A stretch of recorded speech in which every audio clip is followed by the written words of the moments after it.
All right, you ready to go?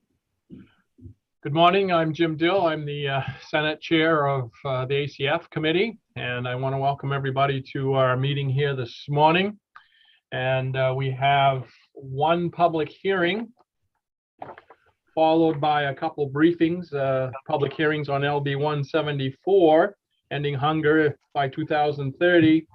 And then we have a briefing on the state hemp program, followed by an update on the dairy program.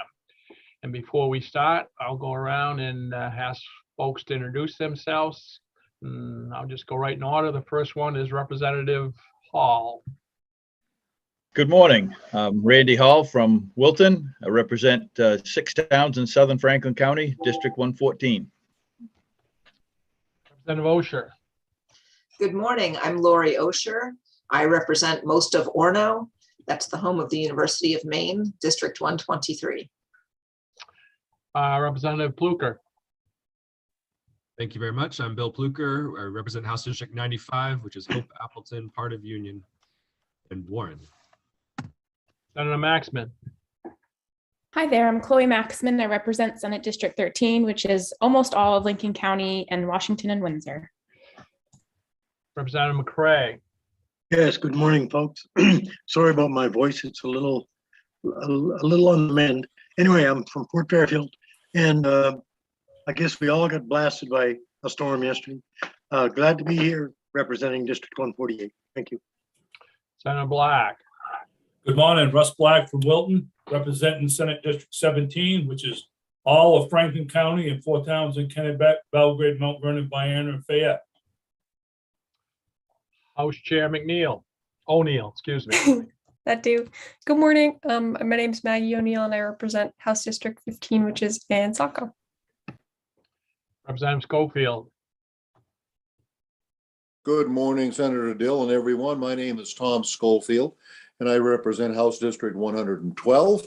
I live in the town of Weld and I represent 17 towns and townships in the beautiful High Peaks region of Maine of Franklin and Somerset counties. And Representative Underwood. Good morning. I'm Joseph Underwood, District 147 in Presque Isle. Good morning to all, and hope everybody's having a good day. Thank you. Okay, well, good morning, everyone. Again, I'm Senator Jim Dill, and I represent District number 5, Northern Penobscot County.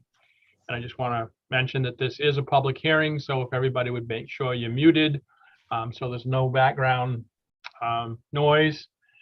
We have about somewhere around 20 people, give or take, to testify today. I do have a timer, which I will keep, which is 3 minutes per person. And when it goes off, I will just say that please finish up in a couple sentences so that we kind of keep everybody to an equal status of being able to present, and always be respectful to everybody, please. And with that, we're all set, right, Cheryl? Everything's okay at the moment? Correct. All right. Then I'd like to open the hearing on LD 174, an act to implement the recommendations of the Ending Hunger by 2030 Advisory Group. And to present first the bill is Representative Pluker.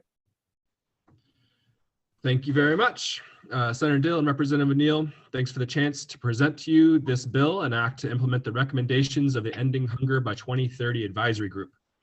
This group and the resulting report were paid for by private foundations and companies that went to work with the government to begin to look at the issue of food insecurity and hunger in a new way, one that focuses not just on food, but on how to improve our economy so that it works for everyone. The plan itself speaks to the work that has been done over the last 8 months by DACF better than I can. So I'm going to quote from the executive summary of the plan so you can get a sense of what's going on.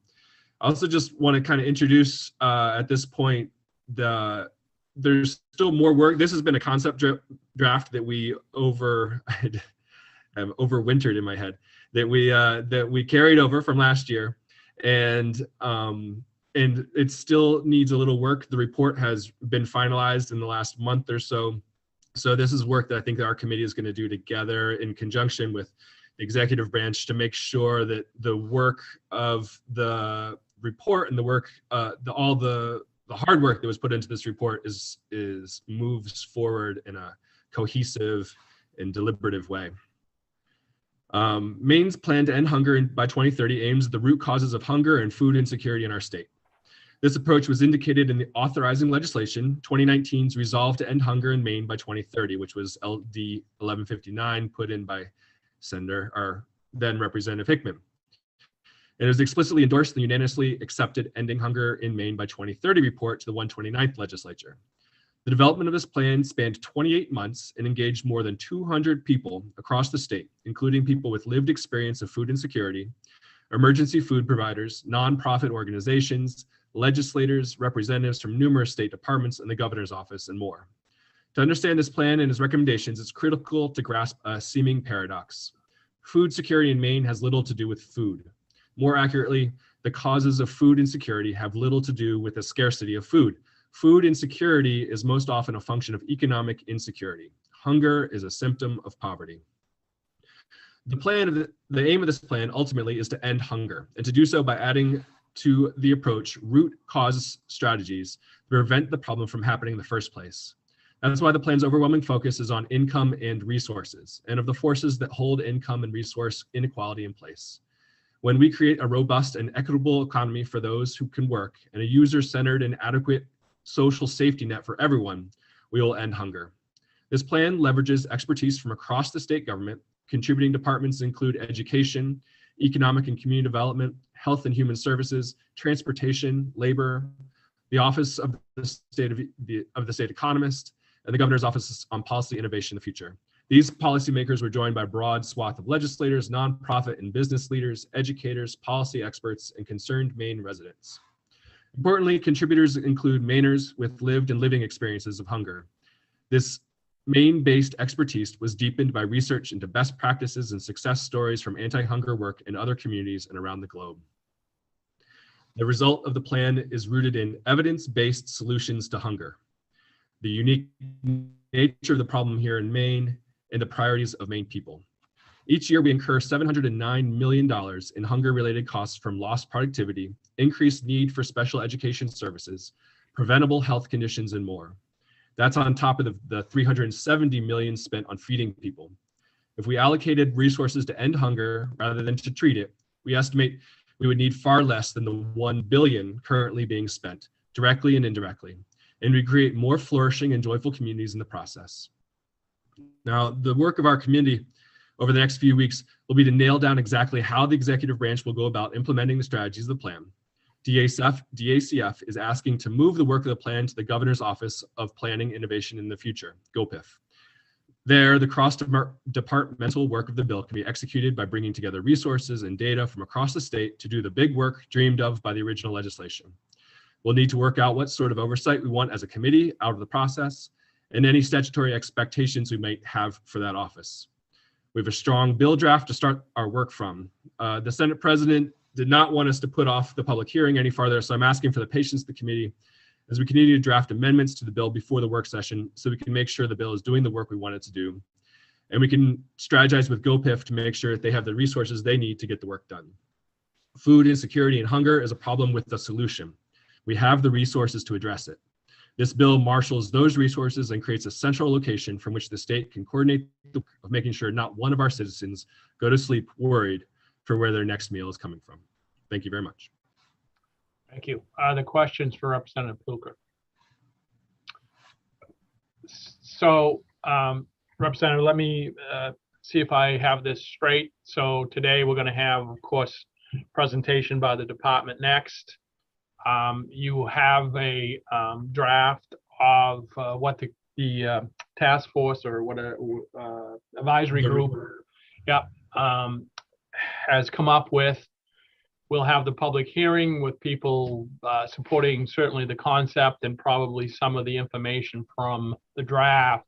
And then over the next whatever number of weeks before we have the work session, it will come back to us with more of a cohesive draft of what the bill will be looking like for the work session. Is that my interpretation. Is that correct? Yeah, that's right. The draft that we have now that Karen was working on last week is very broad in scope, and we're going to need to nail down on some particulars before it's ready for a vote. Okay, sounds good. Thank Are there you. other questions? All right, seeing none, thank you. So from the Department of Agriculture, we should have Craig, and excuse me if I mispronounce your last name, Lapin or Lapine. So Cheryl, can you let Craig in? He's on his way. He's on his way.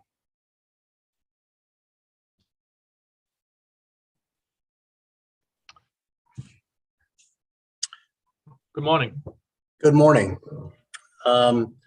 Senator Dill, Representative O'Neill, and members of the committee. My name is Craig Lapine, and I'm a special assistant to the commissioner at the Department of Agriculture, Conservation, and Forestry. And I'm speaking on behalf of the department in favor of LD 174, an act to implement the recommendations of the Ending Hunger by 2030 Advisory Group. And we thank Representative Pluker for sponsoring the bill. This bill has its origins in the 129th legislature, and LD 1159 resolved to end hunger in Maine by 2030.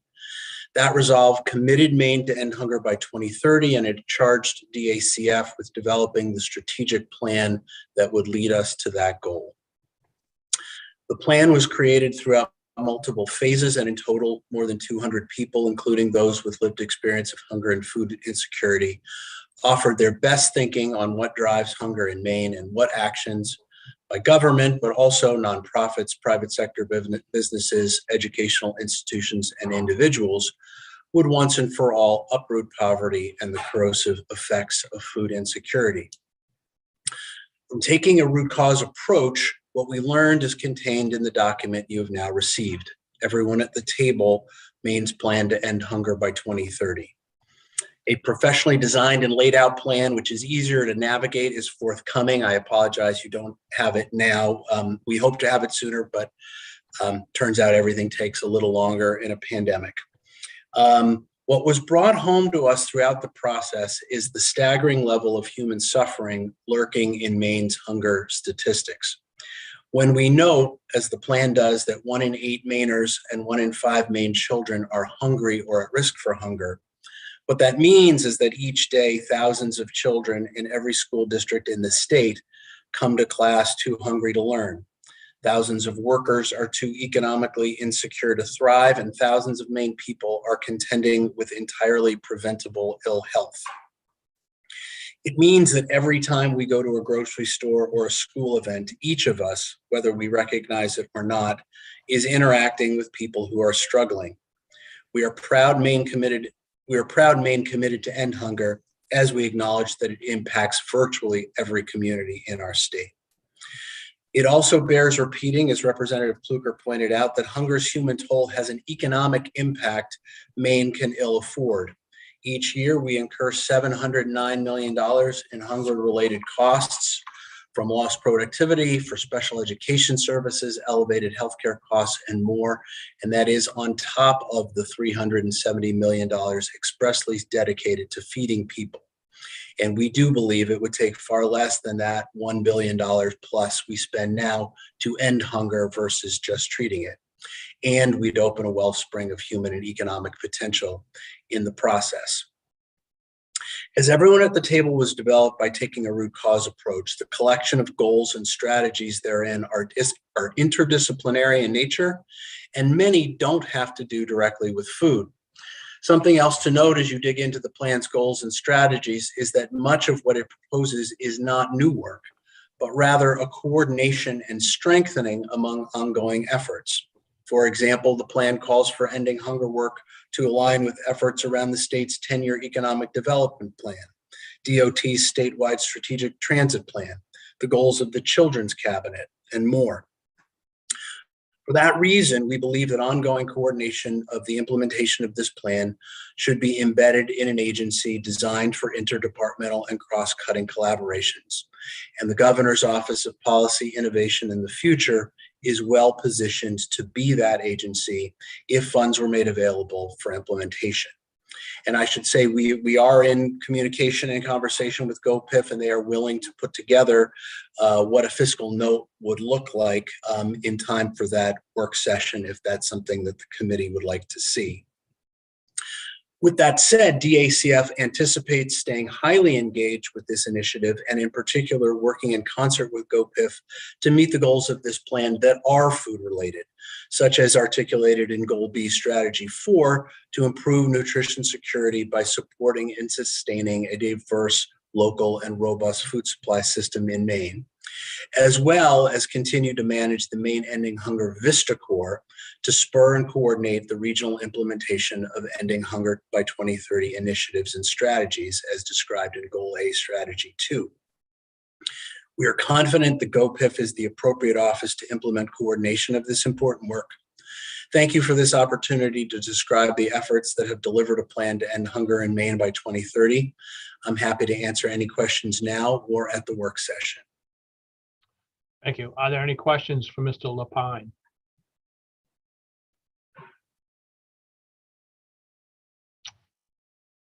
All right, seeing none, thank you for your introduction to this and the overview this morning. Our next three folks to testify are Anna Corson, Darcy Cook, and Desti Holman Sprague. So Anna, you're up. Again, I just want to remind everybody you got 3 minutes, and I will remind you at the end of the three, just quickly summarize. Thank you. Thank you. Good morning. Good morning. Senator Dill, Representative O'Neill, and the esteemed members of the Joint Standing Committee on Agriculture, Conservation, and Forestry. My name is Anna Corson, Advocacy Director with Full Plates, Full Potential. Full Plates, Full Potential is a statewide nonprofit on a mission to end child hunger in Maine by strengthening and expanding child nutrition programs. We provide technical and financial assistance to schools and community organizations to help feed kids now, while advocating for the systemic changes necessary to ensure that all Maine kids have consistent access to nutritious meals. As Mr. Lapine just noted, Maine has an extremely high rate of childhood food insecurity, the highest in New England, with 1 in 5 kids not sure where their next meal will come from. Today, I'm submitting testimony in support of LD 174 and urge the committee to implement and invest in the recommendations put forth in Maine's plan to end hunger. We would like to thank Representative Pluker for sponsoring this bill, Senator Hickman for putting forth the original legislation that initiated this planning process, and the Department of Agriculture, Conservation, and Forestry for their leadership in guiding the process forward. As a participant in the Ending Hunger by 2030 task force, I can attest to the inclusive and collaborative process that brought diverse stakeholders together to develop the strategic plan in front of you, which is still a draft. The recommendations included in the report reflect the expertise of people with lived experience, as well as those working to address issues of hunger, poverty, housing, and public health, and representatives from state agencies and the food system, and together represent a comprehensive path forward to reach Maine's bold goal of ending hunger by 2030. I would like to specifically highlight a few of the recommendations that would go far in addressing the barriers to accessing services and programs that are critical to increasing food security, including seeking to maximize participation in federal nutrition programs, including school nutrition programs, taking special care to foster initiatives and partnerships that address barriers to access and cultural relevance for disproportionately impacted communities, advocate for nutrition program eligibility criteria, and definitions of poverty that would encompass all Maine residents who are food insecure. Coordinate and invest in the establishment of a secure, user-centered, single point of enrollment for state and federal benefits programs, and ensure cross-enrollment for programs for which public benefit recipients are likely eligible. Additionally, I'd like to note that Maine took the historic step last year to ensure no child goes hungry at school ever again by passing school meals for all legislation. And now the administration and legislature have the opportunity to put this new law into action by fully funding the policy in the state budget. In closing, Maine's plan to end hunger reflects the needs of Maine people and addresses many root cause systemic barriers to food security. I urge the committee to implement these carefully crafted recommendations and invest in the continuation of this important work. And I'm happy to answer any questions, and I thank you for your time. Are there any questions? Seeing none, thank you for your testimony this morning. Thank you. Okay, next is Darcy Cook. All right. Good morning, everybody. My name is Darcy Cook. I am a resident of Bangor, and I was part of the Penobscot-Piscataquis County's portion of the regional workshop process involved in the creation of the Ending Hunger by 2030 plan. I am also a community organizer. I used to work for a group called Food and Medicine. Now I'm working for a statewide organization called the Maine Network of Community Food Councils. I've personally experienced the need to rely on food banks and the public bus system to get by. And in my work, I have spent years now working with folks whose experiences with poverty equal or often exceed my own. I am grateful that these experiences were shared in the creation of this plan, particularly those who participated in the ROSC report, ROSC report. If you have not read it, I urge you to do so.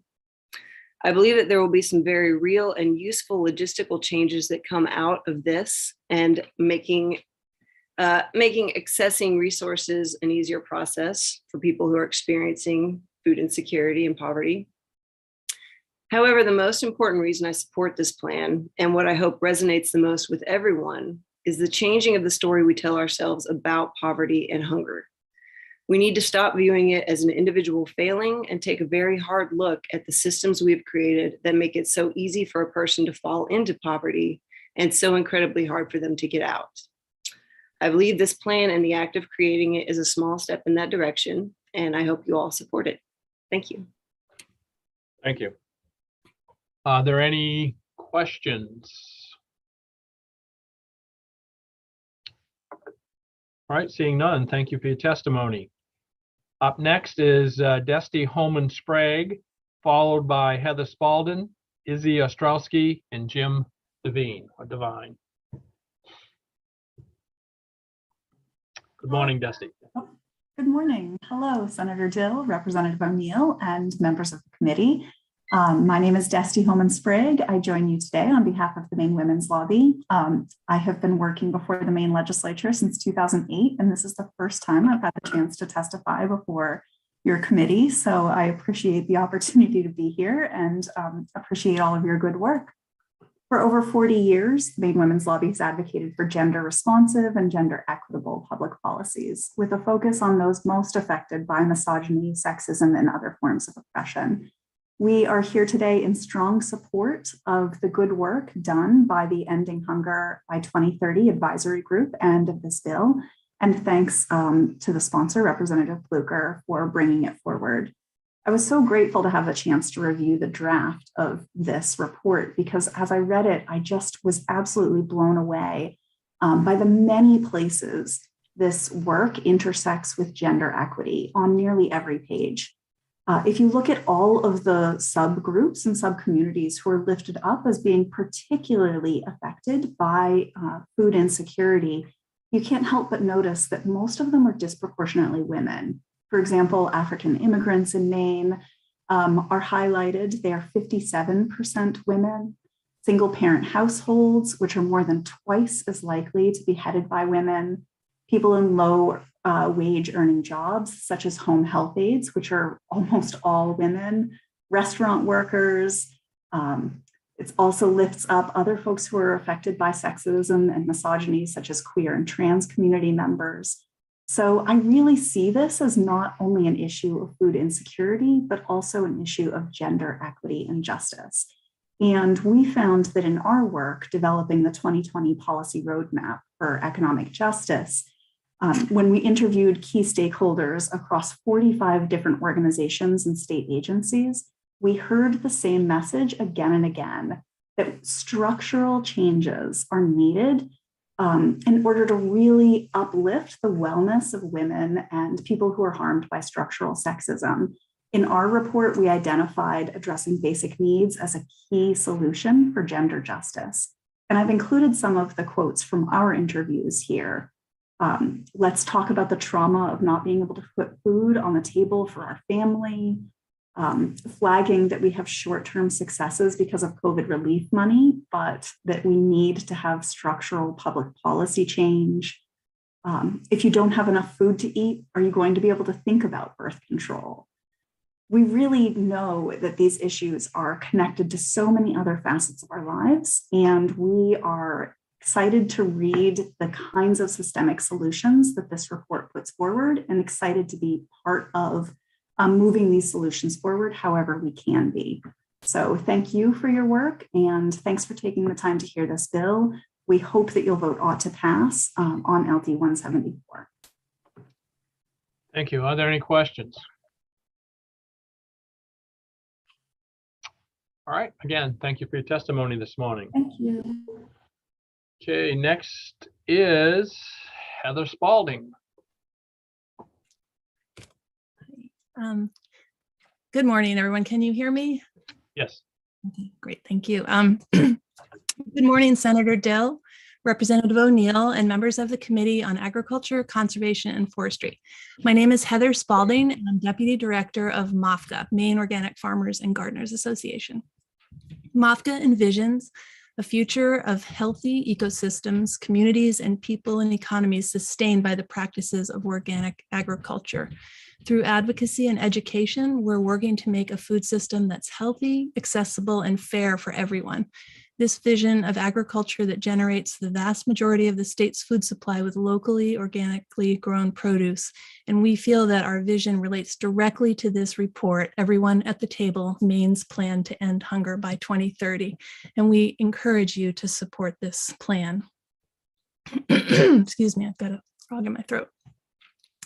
It's shocking that 1 in 8 Mainers and 1 in 5 of our precious Maine children lives with food insecurity. And we appreciate that we have a roadmap to create opportunities for all of us to collaborate and ensure that Maine people have the fresh, healthful food they want and need to live productive lives while supporting Maine's agricultural economy. We appreciate the report's emphasis on ensuring that the state maximize the use of federal nutrition programs, and we feel very fortunate that we have a congressional delegation that cares deeply about Maine's food and agriculture systems.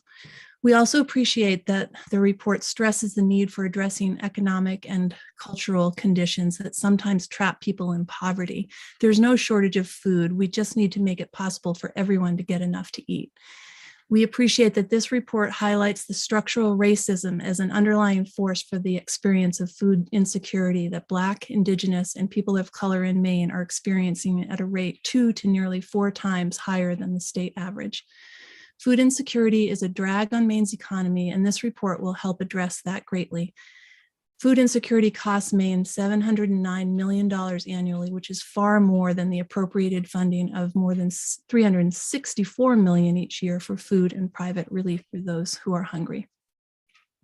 So I just want to thank all the members of this committee for your work to create a healthy and vibrant Maine agriculture. We really thank Representative Pluker for his sponsorship of this bill and all the work that he and his family do to address food security in Maine. And we also commend Senator Craig Hickman for his vision and determination to raise awareness about the hunger in Maine through his continuing efforts, and most recently, his effort to amend Maine's Constitution. Thank you very much again for all your work. And if you have any questions, I'd be happy to answer them. Are there any questions? Seeing none, thank you for your testimony. Thank you.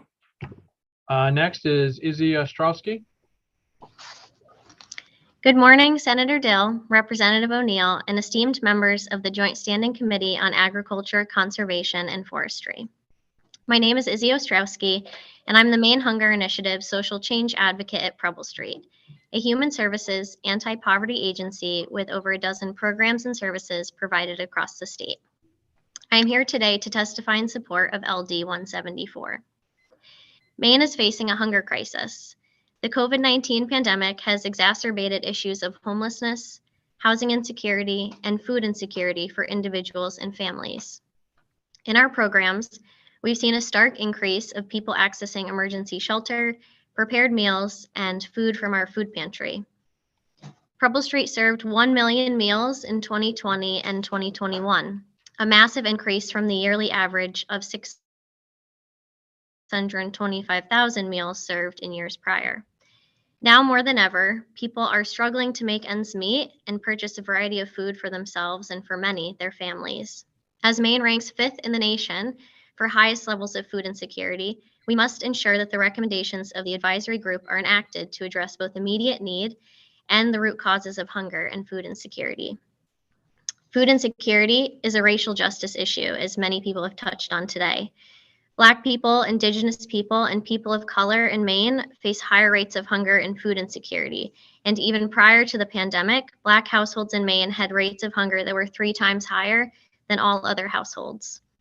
This legislation is needed to address these disproportionate impacts and further racial equity in our state. Preble Street supports the recommendations put forth by the advisory group, as well as the inclusive and intentional process from which the recommendations were developed. The plan reflects the lived experience of those most impacted by hunger and food insecurity in our state, and the collaboration between stakeholders who are leading anti-hunger efforts. The recommendations reflect that hunger is intersectional. Ending hunger requires robust investments in federal nutrition programs, housing, healthcare, and other factors that impact overall well-being and access to a variety of culturally appropriate food. By investing in these recommendations, Maine has the opportunity to invest in our most vulnerable communities. When Mainers have access to a variety of food, our communities thrive and grow. When our neighbors struggle with hunger, the impact on our state is dire and far-reaching. For this reason, Preble Street urges you to vote in support of this bill and implement these strategic recommendations. Thank you for your time and consideration. Thank you. Are there any questions? Representative Underwood. You're muted, sir. There you go. I just want to make one comment. This is not a racial bill. This is a bill about hunger, and it's a bad idea. Thank you. Okay, remember, thank you. Remember this on public hearings, keep your comments to questions, please. Comments you can make all you want during the work sessions, but it should be questions at this time. Next up is Jim Devine, followed by Kathy Kilrain Del Rio, Christian Miele, and Penny Jordan. Representative Schofield, sorry, I missed your hand. Representative Schofield? Yeah. I went to lower my hand back down and you caught it before I did. Thank you, Senator Dill. I just had a thought, and please don't take this to any other thing than what I'm about to say. It seems to me that we are hearing from a number of advocate groups, and I applaud their work, I applaud their efforts, I applaud what they're attempting to do, and I think that we have a situation here in the state that we need to address. But it seems to me that there are a number of advocate groups out there, and I'm wondering if I'll pick on her because she happened to be here. Have they thought about consolidating their efforts, and rather than have them all splintered throughout the state, a number of them, have they thought about consolidating their efforts? And if so, wouldn't it seem prudent that if they worked together, that it might be potentially beneficial on behalf of those folks who are suffering under this hunger situation? That's my question, if I could present that. Thank you, sir. Thank you. And would you like that for the last one, or would you just like that as a general question going forward to everybody? I guess generally the last one, but whoever, it's a general question, Senator Dill. Thank you. Okay, if Izzy's still out there, let's see if we can bring her back in, because I don't think she's. I tried to bring her back in. She And we didn't lost come. her. Okay. But I do have 2 persons that have previously spoken that have their hands raised. I don't know if you want me to let them back in or not. We'll let one of them back in. It doesn't matter which one, and we'll let them answer that question, and then we'll go forward from there. Let me see. Why don't we go with full plates, full potential? That would be Anna. Yes, she was the first one to raise her hand as Right. well. Okay. I think Izzy may be with the same group. I don't know.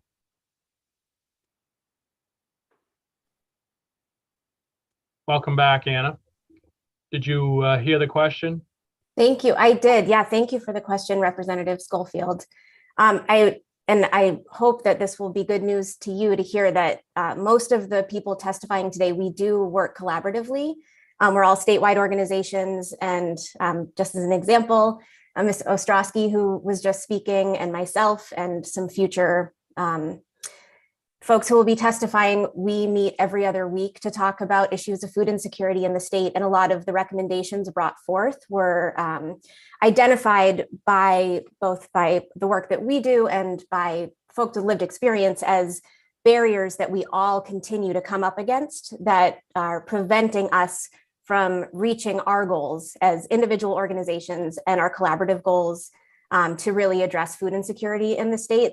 A lot of the recommendations in the report include, issues with accessing services. So there's, lots of different ways to apply for food benefits like SNAP, school meals, heating assistance, you name it. We ask families to share their information many different times, many different ways, and it becomes overly burdensome, challenging, and sometimes prevents people from actually accessing the services that they need and are eligible for. And so some of the recommendations in this report address those specific barriers and would make it so that we could continue to do the good work that we're all trying to do to really assist people in the state who are experiencing food insecurity. And as someone who has navigated that system myself as a young single mother, I can attest to the fact that it is very, very challenging to access the services that you need and can be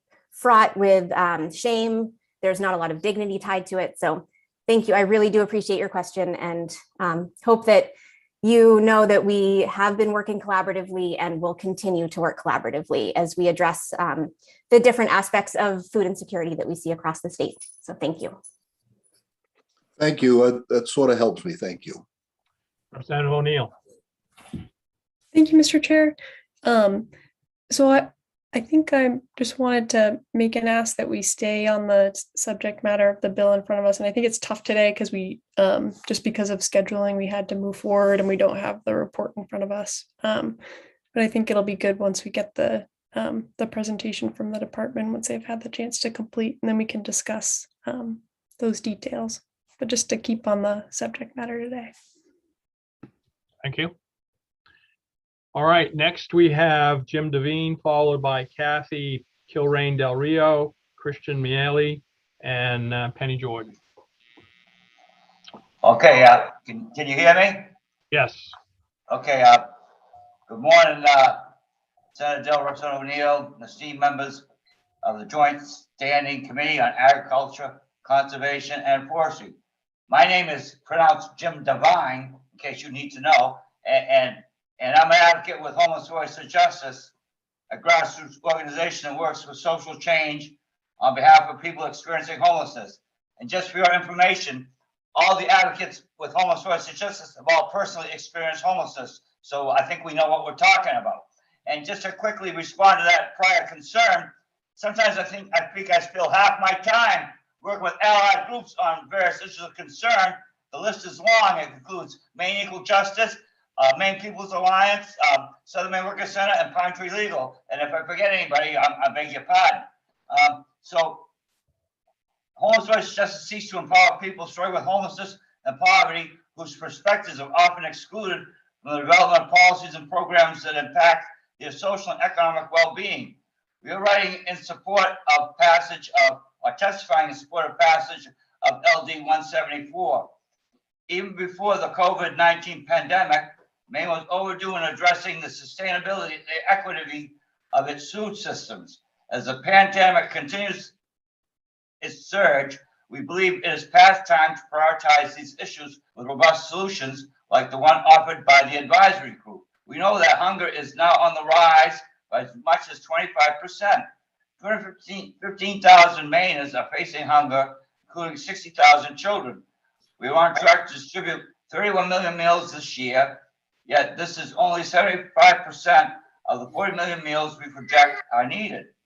Development of the capacity needed to address food insecurity in the state cannot be done regionally and requires a comprehensive solution that not only addresses immediate needs, but root causes. Maine has already shown an incredible appetite to positively change our food systems, as demonstrated by the recent passage of the constitutional amendment that guarantees a right to food. Hunger and food access are key components of housing insecurity, and the advisory group's recommendation highlight housing as a key strategic access to address hunger. We know this is not a one-size-fits-all solution that can just address at-risk Mainers, but bills like this one speak to not just the logistics of food, but the unequal and hierarchical systems that impact people in need, especially children and vulnerable adults.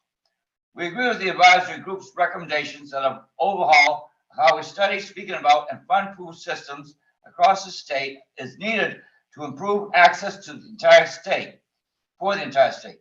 Ensuring comprehensive state support will make a dramatic impact on the daily life of unhoused Mainers. The advisory group has defined clear needs and targets that we believe must be acted on immediately to minimize the impact of growing homelessness and housing insecurity in Maine. Nationally, Build Back Better has made food insecurity a top priority, and in Maine, LD 221 has highlighted the state's commitment to addressing food insecurity for school children. Thank you, Mr. Devine. Can you finish up in 2 or 3 sentences, please? I got 2 sentences left. If you can wait, I'll get 2 sentences left. Sounds good. Many things can lead to someone experiencing hunger, such as homelessness, a lack of livable wages, economic insecurity, and more. Homeless Rights to Justice advocate on behalf of people who may not know where the next meal is coming from, whether it be for themselves or their families. In a state, there is more than enough food to feed people. No one should be going hungry. For this reason, we ask you to urgently pass LD 174. Thank you for your time, and I'm done. Thank you, sir. Thank you. Any questions? All right, thank you for your testimony. Next is Kathy Kilrain Del Rio. Thank you. Good morning, Senator Dill, Representative Neal, and members of the committee. My name is Kathy Kilrain Del Rio, and I'm the Advocacy and Programs Director for Maine Equal Justice, a nonprofit legal aid provider working to increase economic security, opportunity, and equity for people in Maine. Today, I'm testifying in support of LD 174. As you've heard others say, this bill had its beginnings in legislation in 2019, and I've been luckily a part of the process since its beginning, and I'm excited that we've finally gotten to this point. When we began, we couldn't imagine some of the challenges we've all faced since the pandemic hit our state and the world. While hunger and its root causes were already a serious issue for Maine, the pandemic helped further illuminate the challenges faced by so many across our state. I'm appreciative of everyone who helped collect data and research, who dug deeply into a wide range of policy areas and potential solutions, and who gave their time to this important effort. I'd also especially like to express my gratitude to the impacted people with lived experience who participated in this process. With leadership and support from Sass Linnekin and Dee Clark, the work of those individuals had a profound impact on the final plan created by the advisory group. As we continue this process, I hope we will all continue to invest in the participation of people with lived experience of hunger, because they know best what is needed for them to have food security and financial security. One aspect of this plan that gives me real hope for its progress is its dual focus on both improving our systems that help people who are experiencing food insecurity right now, and also, just as importantly, the focus it has on the need to address challenging root causes of food insecurity that cut across many policy areas and will require the commitment to action of multiple state agencies, as well as policymakers, community-based organizations, and businesses, among others.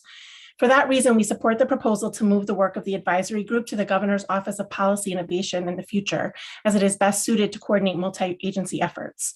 Because you have heard from many others today about specific proposals in the plan, I won't go into those. But I do want to stress that changing the frame with which we talk about hunger and poverty is critical to moving our approach to solutions from a harmful approach that blames those who are hungry to a proactive approach that recognizes that broken and racist systems are the cause of hunger and food insecurity. So solutions must fix or build new systems to address those issues. With this approach, we can maximize our participation in existing programs and make them easier for individuals who need to access them. And we can also envision new approaches that can truly end hunger for all Mainers. And I just want to read one thing from the report from impacted people. When hunger is looked at and treated as a symptom rather than a root cause problem, it becomes clear finding solutions to end it can't occur without first examining the conditions that create it. While hunger may occur for any plethora of individual-centric reasons that keep a person from earning a living wage within a system that doesn't value the lives of those with little power, money, or ability, if we only point our focus there, we'll miss an opportunity to create a thriving, well-balanced environment where we can grow new possibilities from what was thought to be inevitably unattainable. Thank you for the opportunity to speak today. I urge you to support LD 174. I can answer any questions you have now, and I can also be available for the work session once it's scheduled. Thank you. Thank you. Are there any questions? All right, seeing none. Thank you for your testimony this morning. Kristen, you're up. Hi, good morning, everyone. I am not Kristen Maley. Kristen is presenting to an all-staff meeting this morning. My name is Amy Gallant. I am the Vice President of the Good Shepherd Food Bank of Maine. We have a network of more than 500 partner agencies supporting our mission to eliminate hunger in Maine by improving access to nutritious food for people in need, building strong community partnerships, and mobilizing the public in the fight to end hunger. 9 food bank staff from across our organization joined a diverse and inclusive list of stakeholders engaged by the Ending Hunger by 2030 advisory group. Advisory group meetings were frequent, very well organized, and quite comprehensive.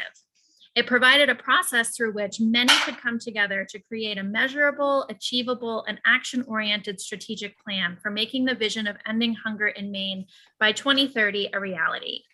The resulting plan has 5 goals: build and fund the infrastructure to end hunger, innovate in the charitable food sector so it is more people-centered. That is my 2-year-old. Please excuse us. Build an economy that works for everyone so far fewer people rely on the charitable food sector, change the narratives about poverty, and center equity in all of our work. The work of the food bank touches all of these and centers on innovation in the charitable food sector. The advisory group has affirmed that the state, the food bank, and so many other stakeholders are true partners in this work. We do need every single voice at the table that you've heard today. For example, if I get a question from a legislator who has a parent calling them about school meals, I love that I have Anna Corson at Full Place Full Potential to call. Her depth of knowledge in that area specifically is unparalleled and something that I certainly don't have the capacity to do. So the fact that this advisory group brought together so very many necessary advocacy groups in this space. Hunger is something that touches every single legislative district. So many of your constituents are experiencing this every single day. So if we do have many, many groups working on this, we'll be that much closer to achieving a Maine without hunger. Likewise, this work has affirmed that food alone will not solve hunger. The food bank remains committed to supporting and strengthening the charitable food sector, of course, and we are planning to use the recommendations of the advisory group to build our future advocacy agendas. So stay tuned for that. Indeed, we see the advisory group's resulting work plans as our guidepost to informing our ending hunger work for the future. We support LD 174. We urge you to support it as well. Thank you for your consideration, and I'm happy to take any questions that you might have. Are there any questions for Amy? All right, seeing none, thank you for your testimony this morning. Next is Penny Jordan, followed by Quinn Gormley, Sass Linikin, and Tobin Williamson. Morning, Penny. Hi there. Hi there. I just want to say to Kristen, I love her background picture of Portland Headlight. Makes me feel at home. Senator Dill, Representative O'Neill, and members of the committee. I'm Penny Jordan, one of the owners of Jordan's Farm at Cape Elizabeth, and I'm here to testify in favor of LD 174. I had the privilege of leading the work on the preliminary study and have remained involved in the advisory committee.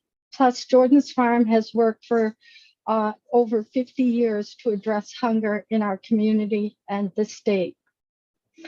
As we, as a state, delve into hunger It's no surprise that we continue to come back to the systemic issues that keep people at or below poverty: education, living wage jobs, cost of housing, cost of childcare, and sadly, those that may need help we judge.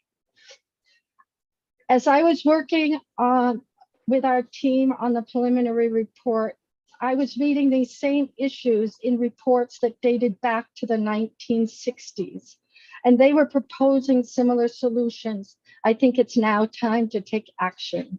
I support the implementation of this plan because it calls out poverty and its inequities, and the need to take action to address the root causes, while at the same time ensuring people's daily nutritional needs are met. What is different at this time, I believe, is that Good Shepherd and the work of so many pantries and other organizations have brought the conversation of food insecurity to the forefront. Food insecurity of children, teens, college students, adults, and seniors. In addition, in 2019, the Department of Community and Economic Development created a strategic plan that includes strategies around education, jobs, childcare, housing, and transportation, the same elements that need to be addressed to end hunger. And now the recognition that an entity that crosses state departments is needed, and that this issue would be elevated to the office of the governor. I urge the committee to support this plan and its implementation and move the dial on ending hunger and poverty in Maine. Thank you. Are there any questions? All right, seeing none, thank you for your testimony this morning. Next is Quinn Gormley. Thank you and good morning all. Senator Dill, Representative O'Neill, and members of the Joint Standing Committee on Agriculture, Conservation, and Forestry. My name is Quinn Gormley and I serve as the Executive Director of the Maine Transgender Network. Since 2005, Maine Transnet has been Maine's sole organization specifically dedicated to supporting and advocating for the needs of transgender Mainers, those who love us, and those who care for us.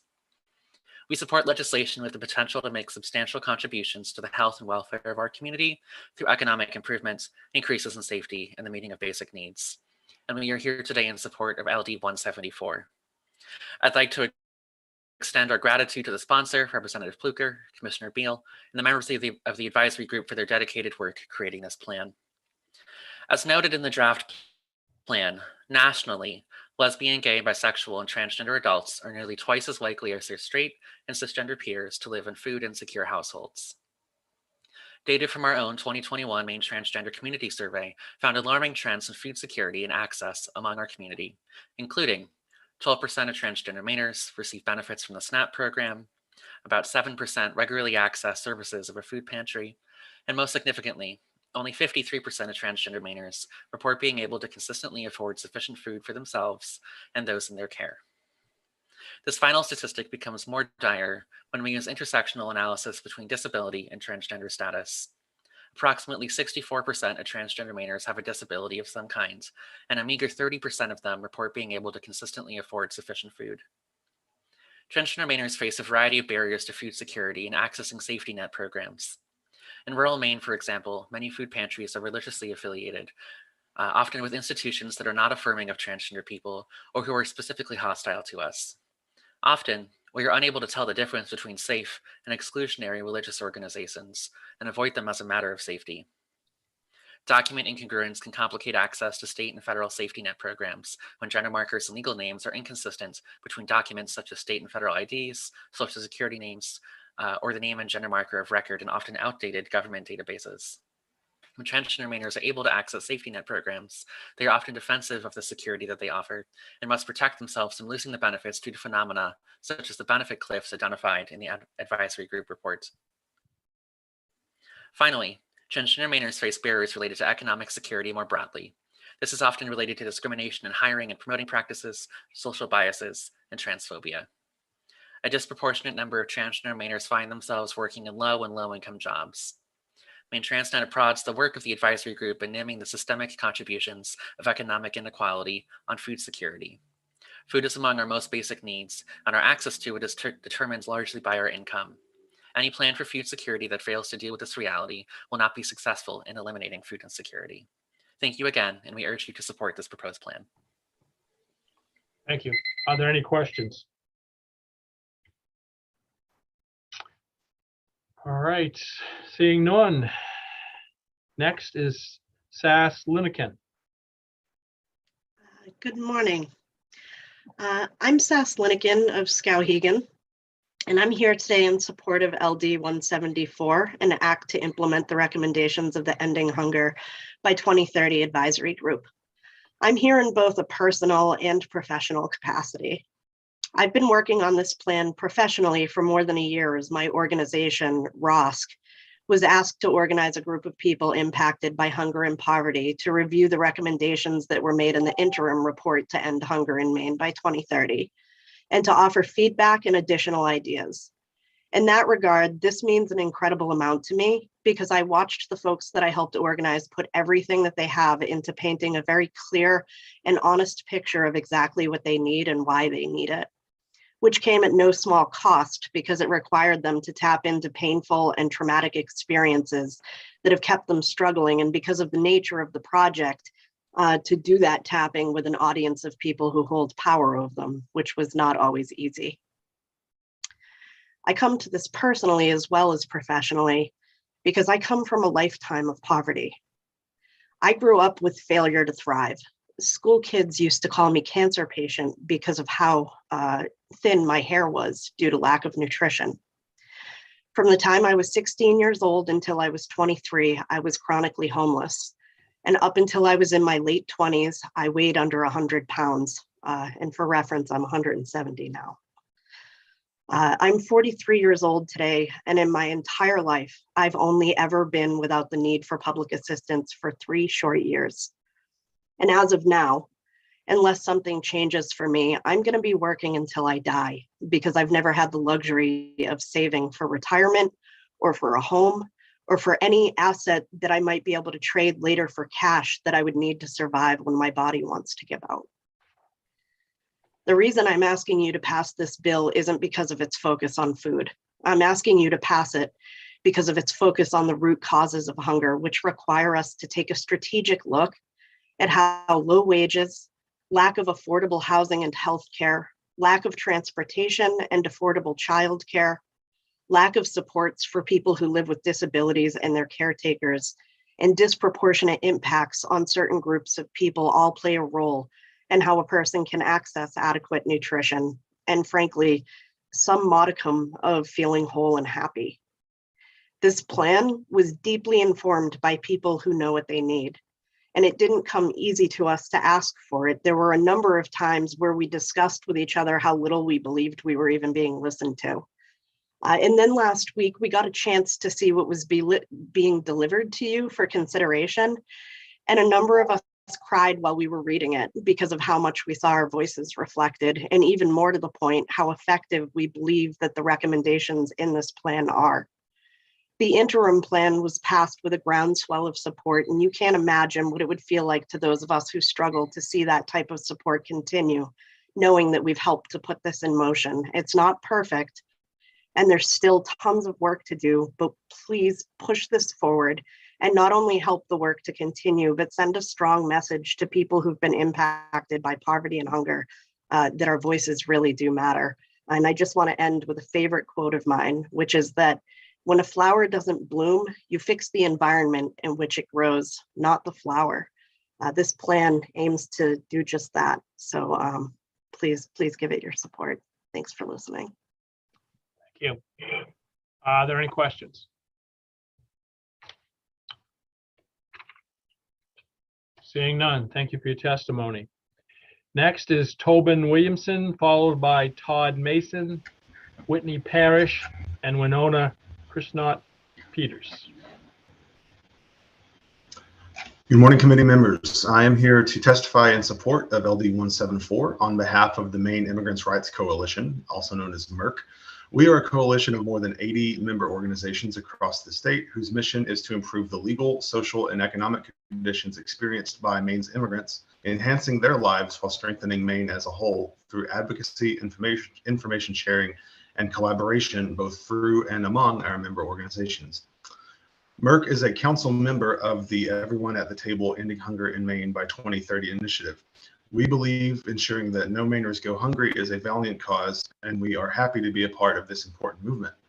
For food insecurity to improve at a structural level, the systems and policies that influence poverty and therefore food insecurity must also be addressed.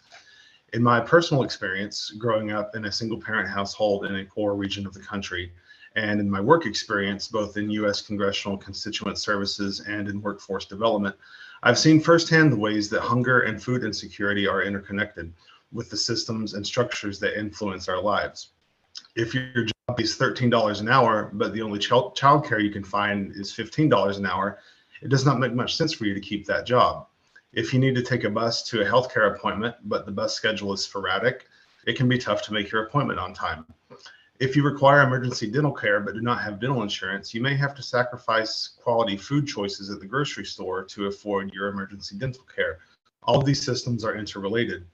And I believe it was Representative Underwood was correct. Hunger is not necessarily a racial issue. It affects Mainers from rural Franklin and Somerset counties, just as it affects immigrants and refugees in Cumberland and Androscoggin counties. I'm also testifying today on behalf of Merck's Executive Director, Mafalo Chitam. She had submitted written testimony and was scheduled to address the committee this morning, but had a sudden conflict and was unable to attend. She wanted to emphasize how our organization has been working in crisis mode in the past few months to serve a surge of asylum seekers, and how a significant and challenging part of that work has been providing culturally competent food for dozens of people 6 days a week in partnership with Maine's Burundian, Congolese, Angolan, Malawian, and Zambian communities. This sort of crisis mode is not sustainable in the long term, however. Thankfully, the goals established by the Ending Hunger by 2030 initiative would help create equitable systems of collaboration across sectors to ensure that no one in Maine goes hungry. All that being said, we are very encouraged by how the Ending Hunger by 2030 advisory group has recognized how all of these various structural barriers are interconnected and related to food insecurity, and has subsequently placed an emphasis on centering the voices of those with lived and living experiences in telling the story of hunger and finding solutions to food insecurity. Therefore, the Maine Immigrant Rights Coalition supports LD 174 and urges the committee and the state legislature to pass it. Thank you for your consideration. Thank you. Are there any questions? All right, seeing none, thank you for your testimony. Thank you. Representative Pluka, did you have a question? That was just my thank you. Oh, okay. Next is Todd Mason. Good afternoon, Senator Dill, Representative O'Neill, and the distinguished members of this committee. Thank you for the work that you do on this committee, and thank you for the support and service you provide to our state. My name is Todd Mason. I am the president and CEO of the Maine Credit Union League, representing all 52 credit unions in the state and over 720,000 credit union members. While ending hunger is a pervasive issue in Maine, fortunately, it is a solvable one. Maine credit unions have been part of the solution since 1990 through our campaign for ending hunger.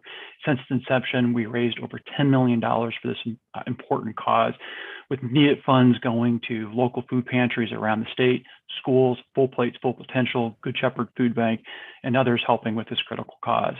But money isn't not enough. And because money is not enough, we have partnered with others in the state. And I'll give you an example. Working with Good Shepherd Food Bank and the New Ventures Maine, we piloted bringing financial education and support directly into food pantries, begin addressing both the food needs as well as the root causes of those who are food insecure.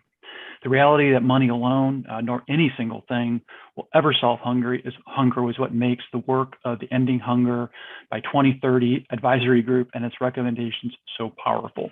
I served as a member of the advisory group, including its financial support team, along with a diverse group of Mainers across the state. The group spanned government officials, community leaders, academics, philanthropists, business leaders, and importantly, those that are experiencing or have experienced food insecurity in their lives.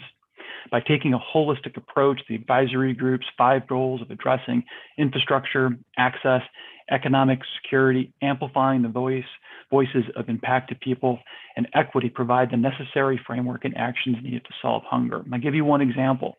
The strategy to enlist the private sector under the goal of economic security encourages public-private partnerships. One idea is to create a private sector toolkit to help HR professionals and business managers identify and help address hunger within their own organizations and with their own employee ranks. Another idea is to expand education and training programs, something Maine credit unions are doing along with the Maine Energy Marketing Association and the Maine Transport Association, providing low-cost financing for their training programs. Other ideas include expanding internships, apprenticeships, broadband access, and the list goes on. What makes these recommendations from the advisory group special is not so much that they're new, though some are. What makes them special is the people and processes that brought them together in a comprehensive plan.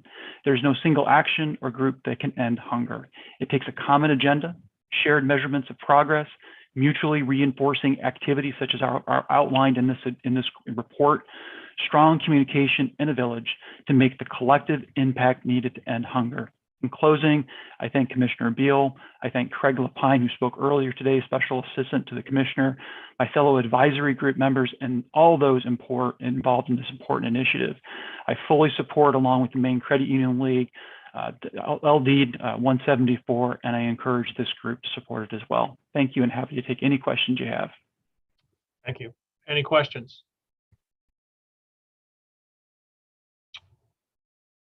Seeing none, thank you for your testimony this afternoon. Next is Whitney Parrish. Thank you, and good afternoon. Senator Dill, Representative O'Neill, and honorable members of the Joint Standing Committee on Agriculture, Conservation, and Forestry.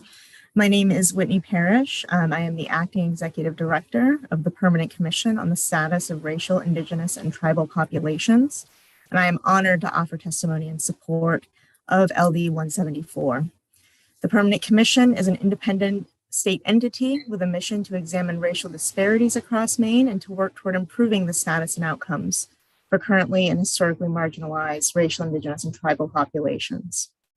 We extend deep, deep gratitude to Representative Fluker for introducing this bill, to Senator Hickman for introducing the legislation that initiated the process, and to everyone along the way and those who have participated in the advisory group's preparation of this report.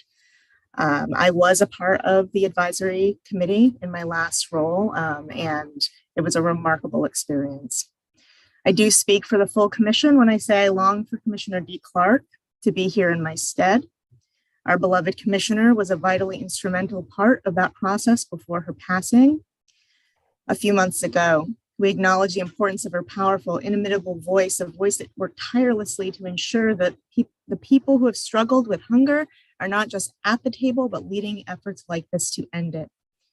As you know, the bill will implement these recommendations and was generated by bringing together people from all over Maine, some working to end hunger and poverty, some having lived through the experience of hunger and poverty, and some living and surviving those experiences today. In fact, speaking to the true strength of the report and recommendations, many individuals who contributed straddle these areas of expertise and experience. At the Permanent Commission, we believe true expertise lies in direct experience. The Permanent Commission wholeheartedly supports the report's focus on hunger and poverty as structural issues rather than the result of individual choices. No individual choice could ever outweigh the gravity of structural inequities and root causes that drive hunger, poverty, racism, and other factors that harm and diminish quality of life for individuals, families, and communities across Maine. As well, racism is a driver in itself, as others have said. Low wages, unemployment, education, healthcare, and so many other factors are root causes that exacerbate hunger, and we cannot ignore the disproportionate impact on some groups as we seek to find solutions for all. That is our collective responsibility to ending hunger and addressing underlying root causes that hurt each one of us. Whether we're Black, white, brown, Indigenous, or newcomer, every Mainer deserves healthy food and the full opportunity to succeed. If the effort to end hunger in Maine succeeds, we can help everyone, including families in rural Maine, who are less likely to have enough to eat, and Indigenous and African American and Black families who struggle with food insecurity at least double the rate of their white counterparts. Together, we can rewrite the rules to make a Maine where whatever your zip code, the color of your skin, or the contents of your wallet, we could know that our families will be okay, that we will have food on our tables and nutrition to help us and our communities thrive. So we thank you for your time and consideration on this vital issue and respectfully urge you to support LD 174. I'm very happy to answer questions or provide additional information if desired. Thank you. Thank you. Are there any questions? Seeing none, thank you for your testimony this afternoon. Next is Winona Krishnot Peters, followed by Suzanne Salisbury. Welcome, Winona.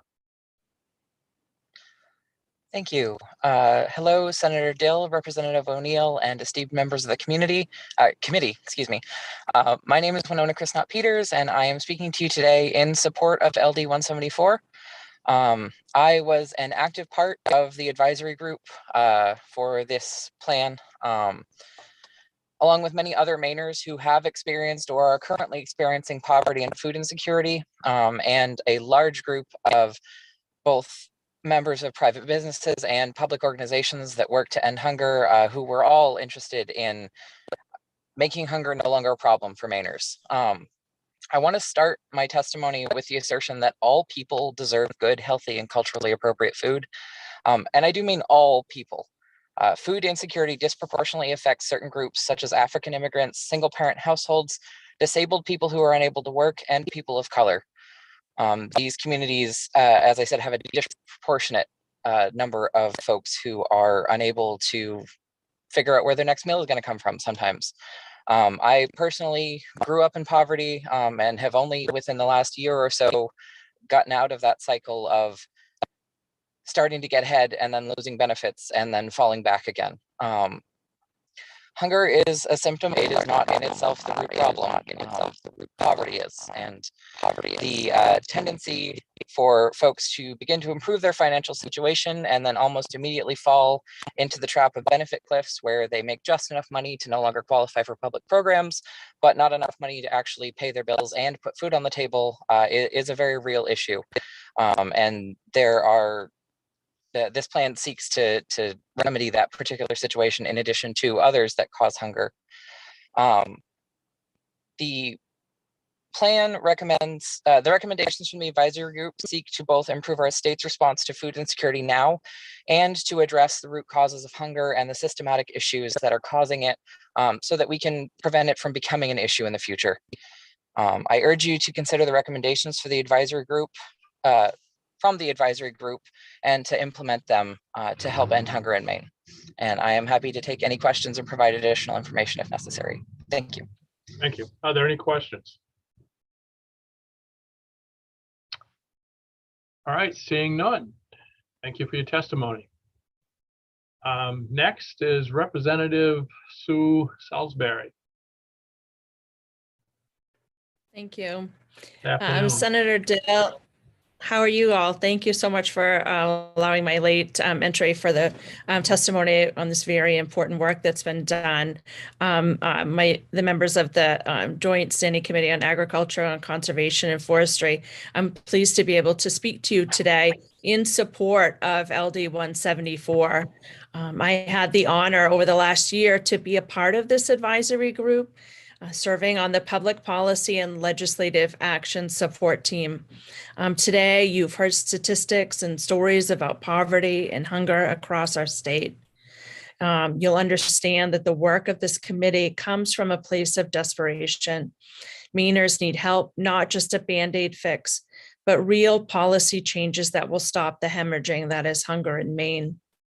You'll understand that hunger is a symptom of a much larger issue that involves the intersection of poverty, lack of thriving wage jobs, transportation issues, and lack of childcare, as well as lack of reliable housing. There was an immense amount of work gone into this, preparing this plan for you, and I hope that you will take the time to read the draft plan and ask questions when the committee is able to make a presentation during your work session.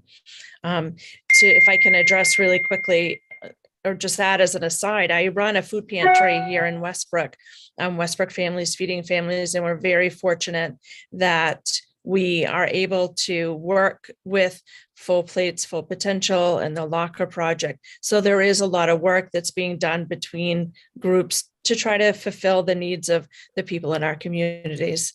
So I'm very fortunate here in Westbrook to have that support. And I urge you to support this measure as it moves forward. Thank you so much for your time. Thank you. Are there any questions? All right, thank you for your testimony. Cheryl, that's all I have on the list. Do you have anyone else? We do not. All right, then I will close the hearing on LD 174, and we will move on in our schedule today. And the next thing we have is, I believe, Gary Fish with an update on the hemp program.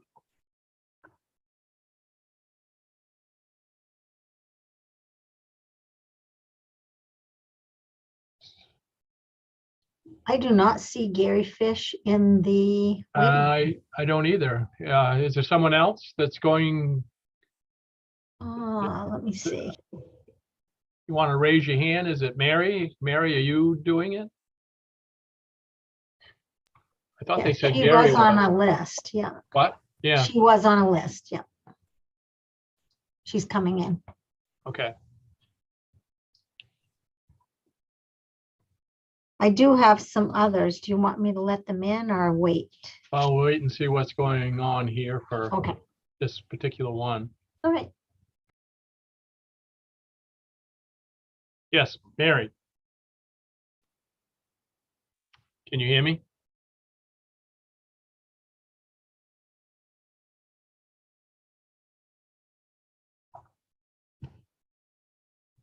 Mary, can you hear me? You're muted. Hello. Hi there. Are you presenting for the hemp program? Yes, Gary is planning on participating. We're both going to give a presentation. Okay. And he has that presentation. Well, let's hope he gets here with it. All right. I know he's out there. I see him. I see him out there now. So. All right, great. I just brought him in. Perfect.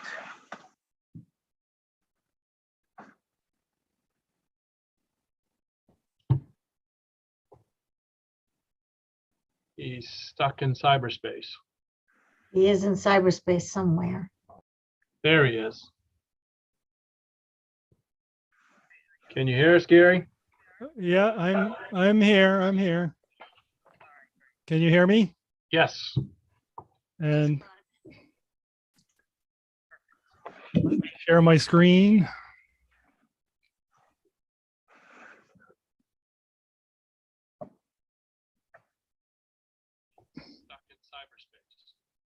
He is in cyberspace somewhere.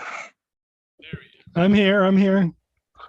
This is a repeat. It's interesting. Somebody has their YouTube on while they're not muted. Is that better? Yep. No feedback now. All right. And can you see the presentation okay? Yes. Great. All right. Well, Senator Dill and Representative O'Neill and the ACF committee members, we're here to give you a briefing on the hemp program as you requested for the LD 33 resolve, directing us to seek input from stakeholders on the state hemp program. And I want to start out with a little bit of history, and then I'll turn it over to Mary to talk about the program itself, since she's the program manager now and is working more closely with growers and knows the program better than I do at this point. So just starting out with a little bit of history, since it's been quite a while since we've talked about this. We've been operating under a pilot program since 2015. And then as things changed in 2018 with the Farm Bill, we ended up issuing lots of licenses, especially in 2019. That was our peak year. We also added indoor licensing in 2019. And because we've been operating under the authority of the 2014 Farm Bill all along, we've continued with a pilot program where in the state of Maine, we've been defining hemp as Delta 9 THC only, not adding in the THC acid, which is what would be normally called total THC, which is actually the federal definition of hemp in the Farm Bill, the 2018 Farm Bill. Although we've been telling our growers all along to expect that that would change at some point. And, we definitely have been anticipating that all along as the USDA final rule came out. Just to kind of go through the history with licensing, we started out in 2016 with only 2 licenses. We went up to 181 licenses in 2019, and then we've been dropping since. We went down to 111 in 2020, and then down to 49 in 2021. Indoor really hasn't taken off. We've only had 10 in 2019, 8 in 2020, and none in 2021. Looking at acreage, we started out with either, here you see in blue, the licensed acres, and in green is the planted acres. Only a quarter of an acre was planted in 2016. In 2017, it went up to 32 and then up to 500 in 2018, over 2,000 in 2019. Then it dropped precipitously back down to 176 actually planted in 2020 and only 67 in 2021. And I think a lot of this has to do with a couple of things: the uncertainty of the rules and also the market saturation that happened after the 2018 Farm Bill. So many people came in across the country in 2019, and there was pretty much a glut of hemp flower, which is used to produce CBD and other terpenes or other cannabinoids. And that's what the majority of growers are growing for. And pretty much that's all that Maine growers grow for at this point, up to this point. In 2021, USDA did finally finalize their final rule in March. And we did submit a plan to the USDA Agricultural Marketing Service back in December. They did fully approve it on December 21st, but it is contingent. We basically have to make changes in the law in order to be able to implement it. And that was why, we originally proposed LD 33. It would make the changes that are needed to bring us into full compliance with the requirements of the USDA Agricultural Marketing Service rule. And in order to implement our plan, those changes would still need to be made. And as you know, LD 33 became a resolve. And, we're here now giving you kind of an update based on the report that we submitted to fulfill that requirement. And just wanted to let you know that there is a bill that Representative Pingree's office has been working on that would change some of the things that everybody is concerned about in terms of things like social justice and possibly even the potential to increase the level of THC. And we definitely encourage you to reach out to their office for more information on that. So I'm going to pass it over to Mary Yerlina now. Mary's the hemp program manager. She's done an excellent job in the last couple of years to work with growers. A year before that, she was an inspector, basically going out and taking samples. And Mary has been really supportive of Maine growers and has been trying to do as much as she can to help them, be able to grow crops here in Maine. So with Mary, why don't you take over, and I'm going to just keep moving the slides for you. Gary, before you move on, I see Dave McCray has his hand up. Representative McCray?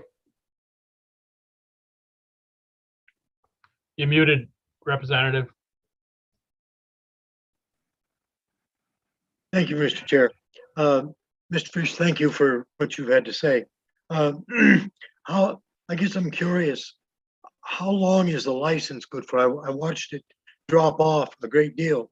Is the license a 1-year license and we are now down to 67 or something like that? Or are those new licenses? They are 1-year licenses. And so there are some growers that have been growing throughout almost all the years, and there's a lot that have switched back and forth. I see. So that's definitely fluctuated dramatically. Yep, that's exactly the word I was going to use. Thank you very much. Representative Schofield. Yes, as an update to Representative McCrae's question, Mr. Fish, do you anticipate that number that we're seeing right now will be stable, or do you think it will continue to fluctuate up and or down? Thank you. That's a great question, Representative Schofield. I don't think we really know. I think that there are potential for markets in Maine, and especially for growers that want to be vertically integrated. I think that they could do that. I think it's tough for them to compete in the national market. There may be a good regional market for it. What we've been trying to do is encourage growers to start trying to look at growing for grain and or for fiber. Grain, I think, is a great opportunity for Maine growers. There's a lot of people that use hemp hearts, and pretty much all of them now come from Saskatchewan. So it'd be nice to be able to produce those here in Maine for Maine people. The fiber side is a little bit more difficult because it takes a lot more infrastructure to be able to utilize the fiber.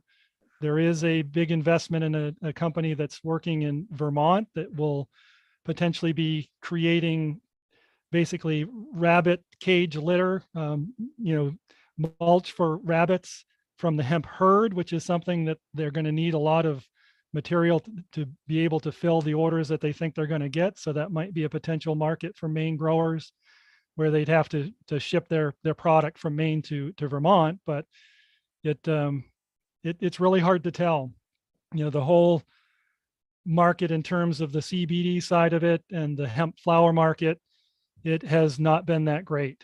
And right now, because we are not in compliance with the USDA rules, there are states that won't take the hemp from Maine, like Massachusetts will not take hemp from Maine because they can't be guaranteed that it's going to be at or below the 0.3% total THC instead of just the Delta 9 THC.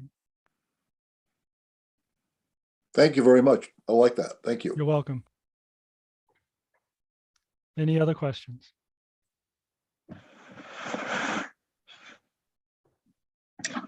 Okay, thank you, Gary. So as you already know, DACF was asked to gather information from stakeholders about the best type of hemp licensing program for Maine growers. And we were also asked to research what other states were going to do in 2020 with regard to a hemp licensing authority. Next slide, please. So we held 4 stakeholder information gathering meetings. That's what we call SIGMEs. We did 2 in-person and 2 virtual ones. We would have liked to have done all in-person SIGMEs this year, but because of COVID-19, that turned out to be difficult to do. In fact, we were hoping to have a hemp presentation at MOFGA's Common Ground Country Fair and have a SIGME as part of that. But as you probably all know, that fair got canceled because of the pandemic. So we were unable to do that. So the SIGMEs had a lot of informal exchange, a lot of off-topic discussions around hemp. And what was revealed in some of these meetings was kind of an uneven knowledge base about the regulations. We also did 2 online surveys, one for hemp farmers. The survey invitation went to about 250 or so hemp growers over the past couple of years. We had 29 respondents to that survey. We also put the electronic survey out on the department's hemp bulletin. It's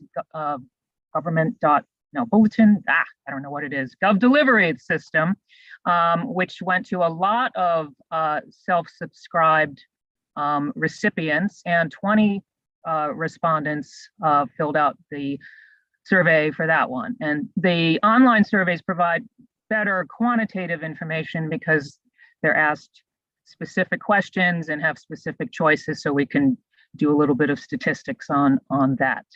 With regard to other states, we did an electronic survey. We belong to the National Hemp Regulators Group. It's sort of an informal group at this point, but we meet every month or so. We have access to all the contacts in each of the states that are involved in hemp licensing. We also get to have conversations with these regulators over our web-based meetings from time to time. And we also use the USDA state status table to check in on some of the states who do not have active hemp licensing programs. And then finally, we put together all of the information we got into the Resolve report, which we submitted to the ACF committee on December 15th. Next slide, please. So with regard to the states, and this is like current up to the moment information, 90% of states have USDA approved plans. 45 states and both territories, Puerto Rico and US Virgin Islands, are licensing their hemp growers with a USDA approved plan in 2022, which is now. 50 states have approved, 50 tribes, excuse me, have approved plans. So that's 92% of the tribes.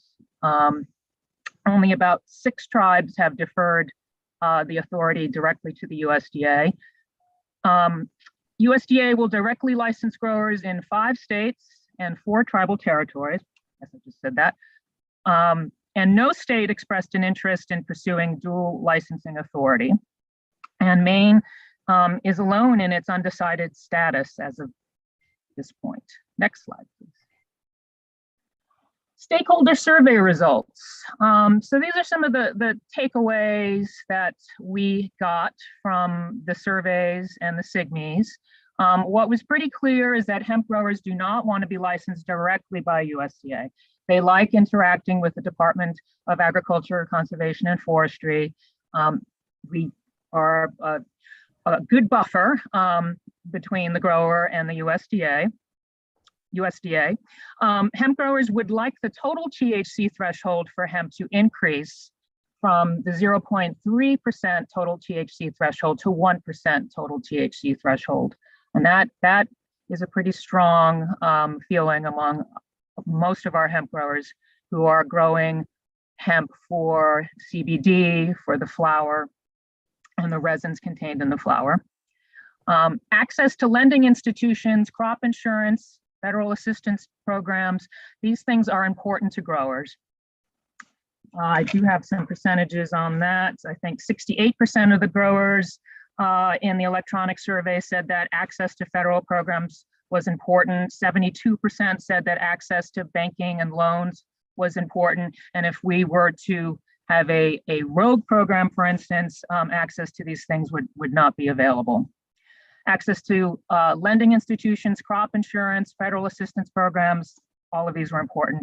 And even though a lot of our growers market within the states, some of them, did indicate that, yep, they do sell to out-of-state markets, maybe in New Hampshire or neighboring states. There's some internet sales. So it's important that there are some other options besides just the state of Maine for their hemp. Next slide, please. Some more of the SIGME discussion topics. Definitely felt that there was confusion about the regulations. I think some participants in the SIGMEs didn't quite understand that our program's threshold for defining hemp with 0.3% Delta 9 THC was different than some other states which had gone over to the USDA definition of looking at total THC. This is confusing stuff. I don't blame people for being confused about this. The USDA felony ban, definitely objectionable. No one thinks that that is a good thing, but growers didn't indicate that it would necessarily stand in their way from getting a license either. 0.3% total THC threshold makes no sense for CBD producers. All of them felt that you know, it would be more efficient. They'd get better quality phytochemicals from their plants if their plants were allowed to mature a little longer, and perhaps their total THC threshold would be closer to 1%. So that definitely came through. Marketing is an extremely complicated topic. Hemp processing and products are what should be regulated, perhaps, and not the growing of hemp. That was definitely discussed at some of our SIGMEs. And there was also frustration around banking and insurance. There we go. Next slide, here we go. What type of program? So this was a specific question in our electronic surveys, and definitely the USDA licensing option, whereby growers would directly interact with USDA, was not very popular. Amidst the hemp bulletin subscribers, we had maybe 5% of folks who said that that would be an okay scheme. We don't know if they are growers or not, but amongst our growers, the hemp farmers, which is in the upper left, no one thought that that was a great idea. So kind of split between having a rogue program, which is in the yellow, and having a department-run program with a USDA-approved licensing plan in place. All right, next slide. So there's 3 options for a hemp authority in Maine, and I thought I'd run through each of them.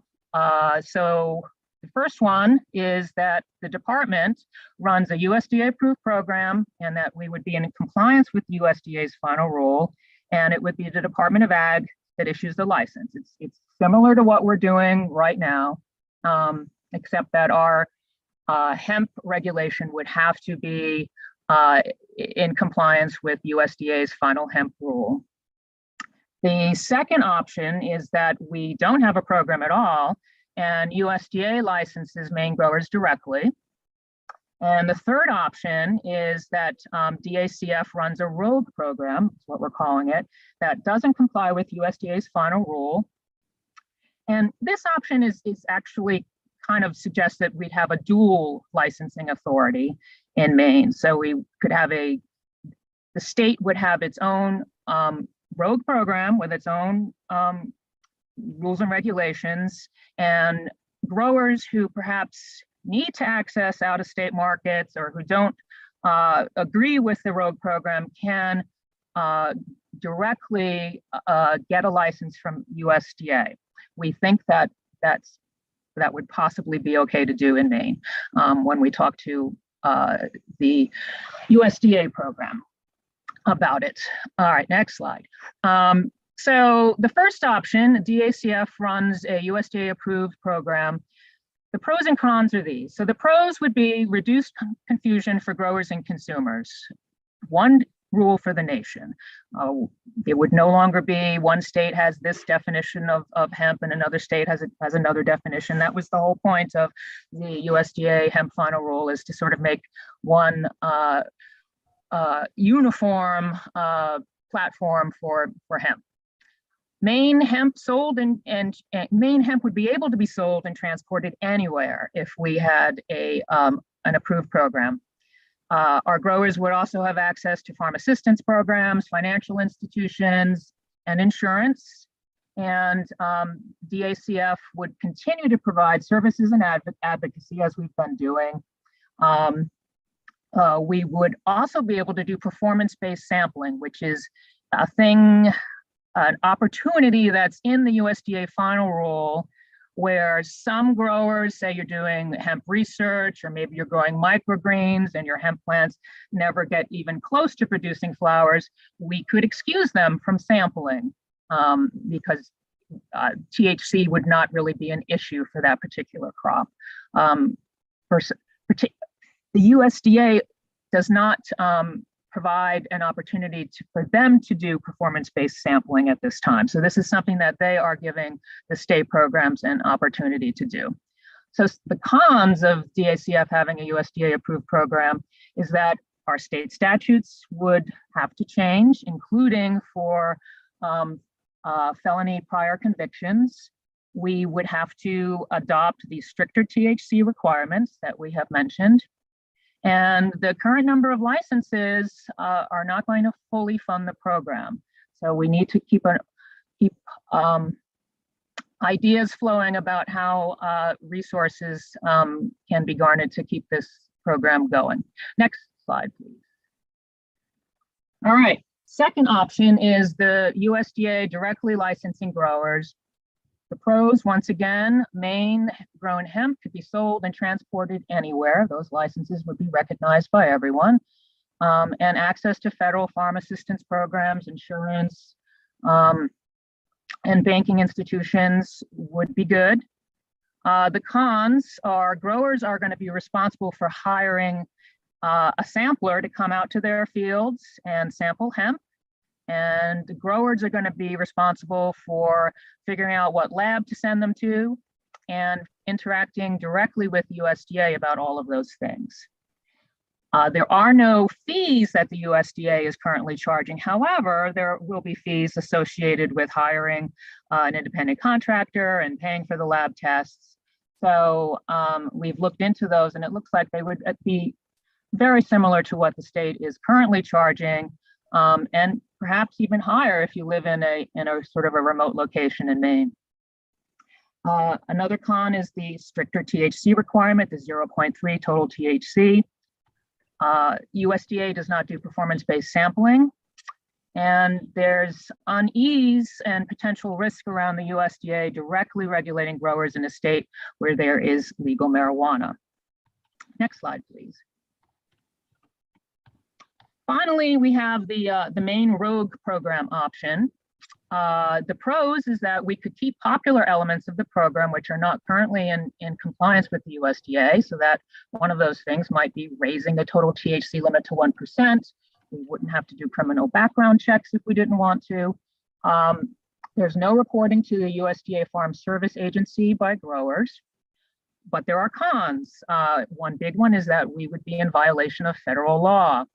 Markets would be reduced. Gary did mention that already, because we are a pilot program with a different interpretation of the THC threshold of hemp. Massachusetts has not been accepting Maine-grown hemp into their state for processing. That's a problem that will be amplified under this particular option. There will be no access to federal farm programs, and there'll be more difficulties accessing banks and insurance services. When we talk to other states about a rogue program idea, this came up a lot. This was a concern. Potential DEA enforcement against non-USDA licensed growers is something that we should definitely keep in mind. And the dual licensing authority will add some extra work for local law enforcement. In essence, if local law gets a phone call about a field of cannabis growing, is it hemp? They would have both the state's program to check into and also the USDA's program to check into to figure out who has authority over that particular grow site and what is actually being grown there. And it's also potentially confusing to define hemp differently from other states, very clearly confusing. And I think that would add to, yeah. It would be best if the confusion was reduced. All right, law changes required to comply with the federal hemp rule. This was LD 33. We would need to change the felony, the 10-year prohibition on licensing if an applicant has been convicted of a felony related to controlled substances. Hemp licensing program would need to be added to the list of programs that have this 10-year prohibition. We would have to define key participants in a hemp farm operation, and all of those key participants would be required to submit a criminal background check. The exemption from licensing of 3 plants for personal use per adult would go away. In essence, all hemp would need to be licensed. And we would also have to remove the confidentiality around hemp businesses and location information. States and growers would need to be regularly reporting that information to the USDA Farm Service Agency. And right now that information is confidential. Next slide. All right, I guess that is the end. Thank you so much. And we're happy to try and answer your questions. Well, I'd like to just add a couple of things. Please. So most importantly, I think that getting a lot of feedback. Mary, can you mute? Sure. Is that better now? Okay, good. So I'd just like to mention that, our recommendation is to go ahead and do the USDA approved plan. We think that that's what's best for Maine growers. We completely agree that the whole social justice side of this is wrong, and that it's not right that they're keeping people out for 10 years. And unfortunately, it's not something that we can change at the state level. That's something that we are actively been supporting Representative Pingree's office on. We want them to, put this through and get the change on that. And I think that we really need to provide some stability for hemp growers if we're going to see this market come back, if we're going to be able to keep this program alive. It's going to require more growers. Currently we do have money banked from previous years, especially from 2019, that will keep this program active and keep Mary on for at least another year, probably maybe even 2 years, depending upon how many growers we get this coming year. But without, changes that are going to kind of stabilize this and bring back growers, I think that we're going to have problems, keeping this program going. And I just wanted to mention that we think that that's the best course forward, is to go ahead and implement the USDA approved plan. It will require the changes that we had requested before through LD 33 that Mary mentioned at the end. And that will also require us to go to rulemaking and maybe even emergency rulemaking, depending upon the point in the season that we're at, in order to be able to get new rules in place to implement the plan. And with that, I'd like to take questions. First up is Dave McCrae. Representative McCrae. Yes, thank you very much. My brain is full. And an excellent report. I have very simple questions. There are two, and I'll say them both at the same time. I would assume that the preference to go to 1% is just economic, in that you can make more CBD out of 1% than you can 1/3 of a percent. And I'm just curious, it's been a while since we've talked about this. What is the THC content of just regular marijuana? I just don't have a reference for that. Thank you. Well, those are good questions, Representative McCrae. Basically, the reason why they'd want to go to 1% is that the levels of CBD and THC tend to be similar in hemp. So as the levels of THC go up, the levels of CBD go up. And if you can allow your plant to mature a little bit longer, you're going to get a much higher percentage of CBD in there, which is their major market right now. As far as the THC content in marijuana, it really starts at about 4 or 5% and goes up to about 20%. And I've even seen products now that may be even as high as 25%. And that, you really got to get up to the 3, 4, 5% before it's really going to be psychoactive. Very good. Thank you. Now my brain is full. I have to go testify in transportation, so I'm going to turn it over to Representative O'Neill. Sounds good. So the next hand up I see is Representative Boucher.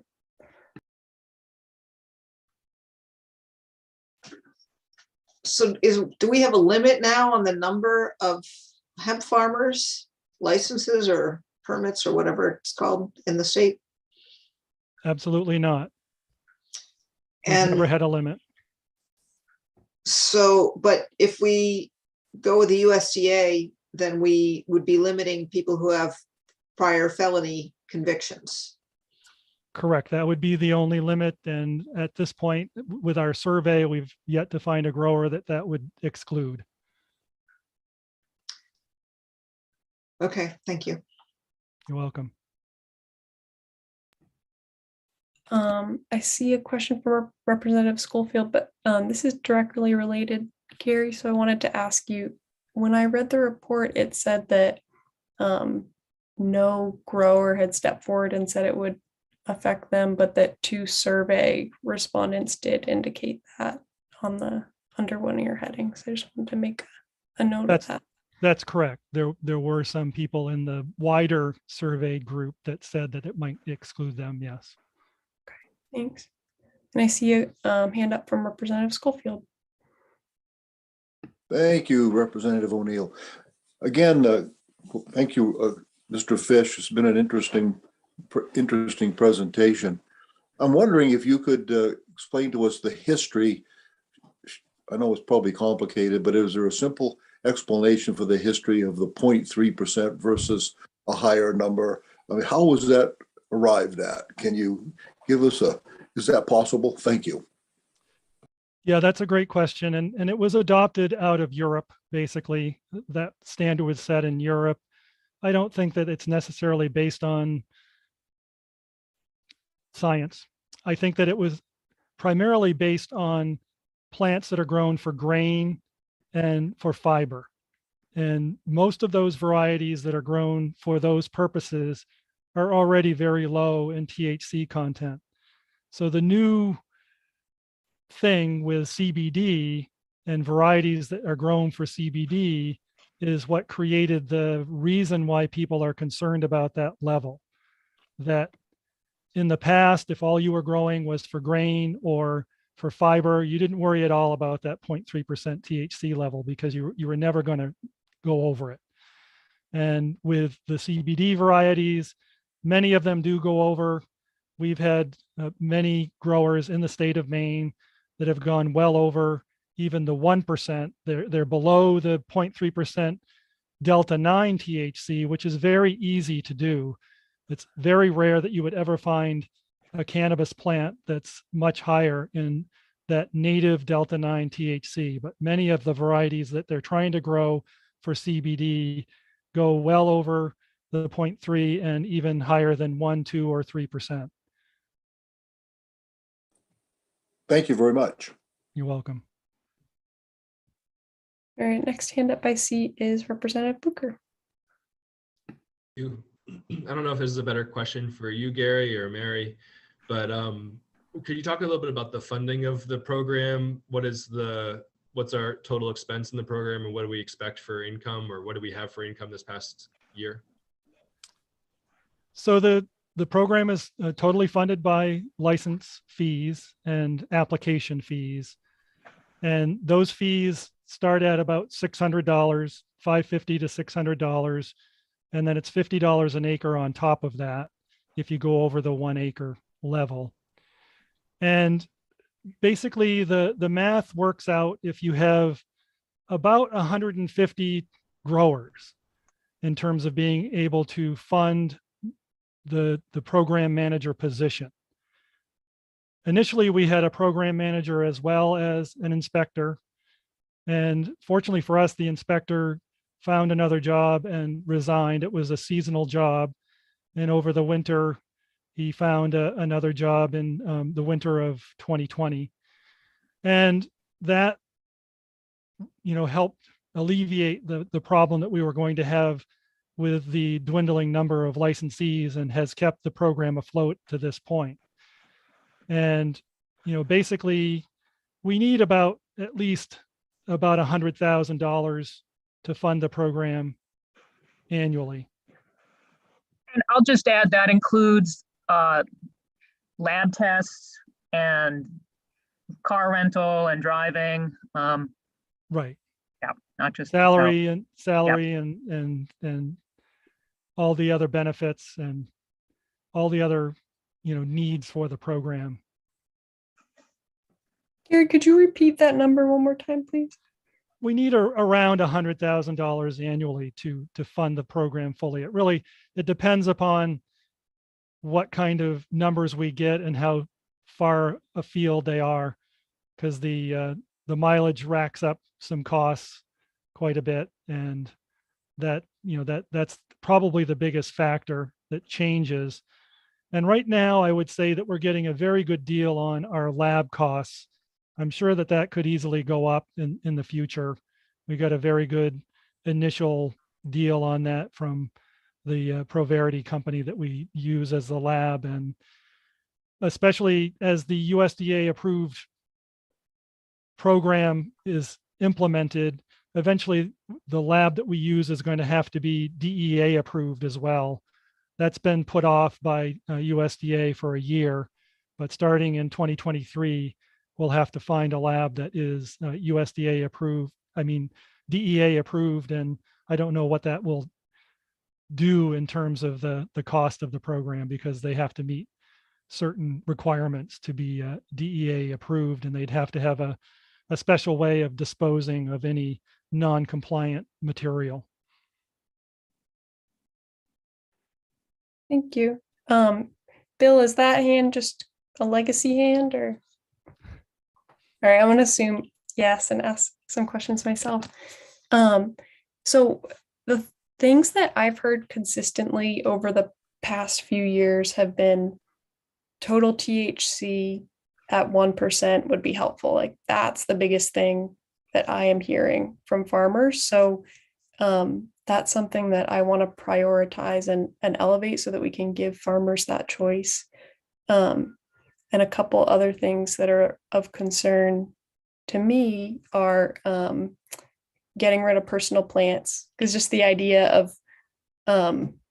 not being able to have a hemp plant the way you could have tomatoes or anything else seems kind of insane to me, and just a bad rule. So it's not one that I want to institute in Maine. And as you've mentioned, the background checks to farm are just, I think that's hard for everybody. And there was one other piece that I had heard people talk about before, and it was confidentiality about licenses. And I wondered if you could talk about that issue with being federally compliant. Sure, I would say that we share all of those concerns, and we've been sharing those concerns all along through NASDA and through Representative Pingree's office. And I know that the bill that she's been working on includes a lot of that. And obviously it would be worth your while to connect with them to find out. And we talked about timeline, which is quite extended, right? Right. 2024. Right. Yeah. I mean, they need to wait probably for the next farm bill to make those changes. Yeah. As far as, all those other things, first and foremost with the confidentiality, I understand the concern about that.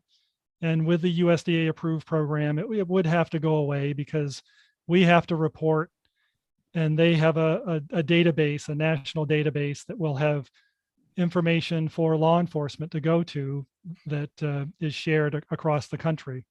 And again, every other state has decided to do that, except for the few that have turned it over to USDA, and those states will have to also comply with that. As far as the 1% goes, I certainly agree that it's something that we certainly should support and continue to work for. And it will help those growers that are trying to produce CBD for sure. And I forget what the other two were. I'm sorry. Oh, it's okay. No, I felt like I understood the other points, but just wanted more info about the confidentiality piece. But I think that covers it. It's just that people will have to be in a database where they weren't before. Correct.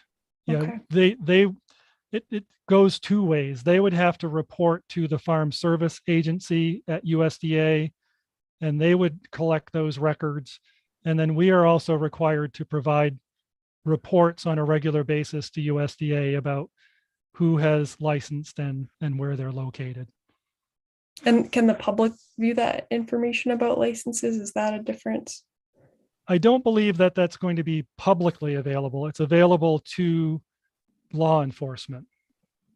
Okay. Not seeing any other questions. Another question I had was about banking.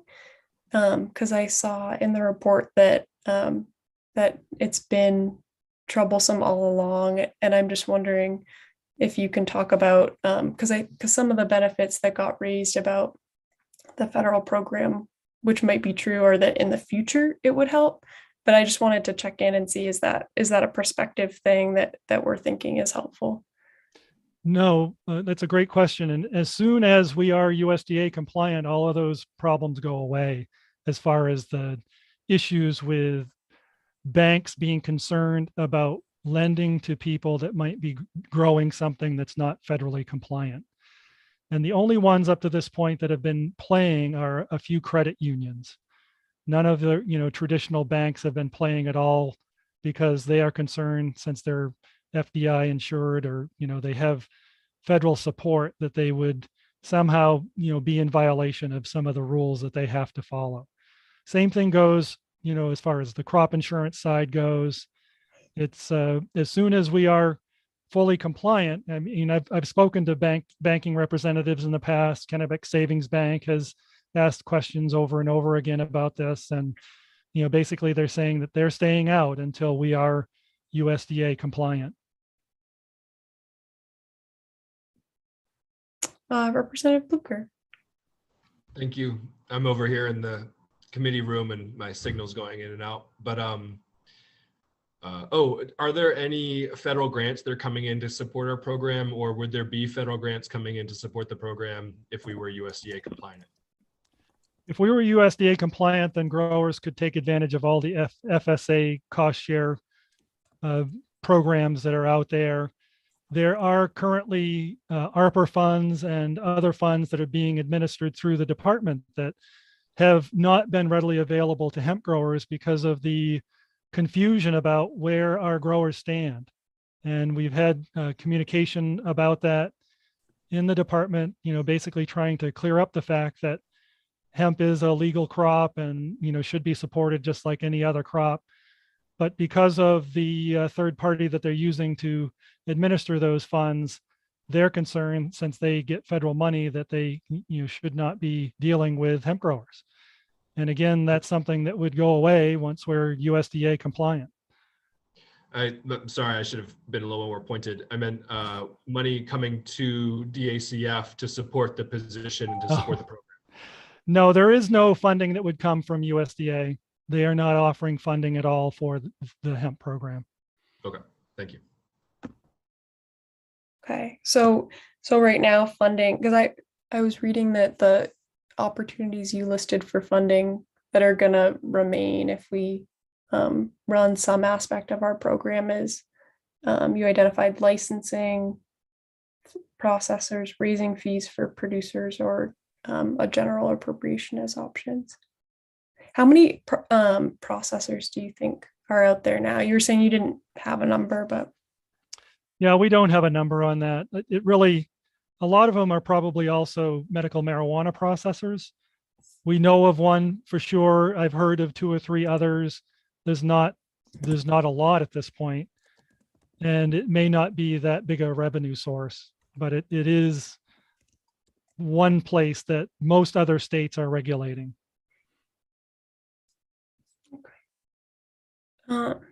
Bill, Representative Blucher, is that a hand? All set. I'm trying to look through. So my questions are about federal funding.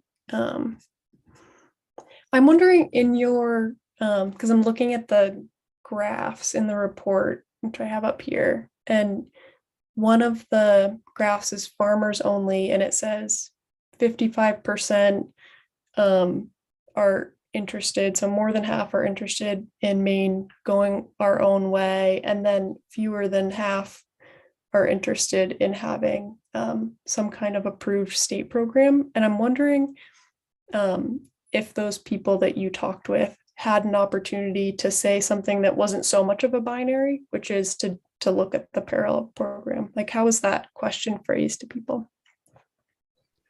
So in the SIGMEs, we certainly heard that people would love to have that 1% total THC. So that's why they would want to have a rogue program. And really the only reason that they wanted to have a rogue program. And I think that that's just a wishful thinking. They just really want to have that. So I'm not surprised that it came out that way.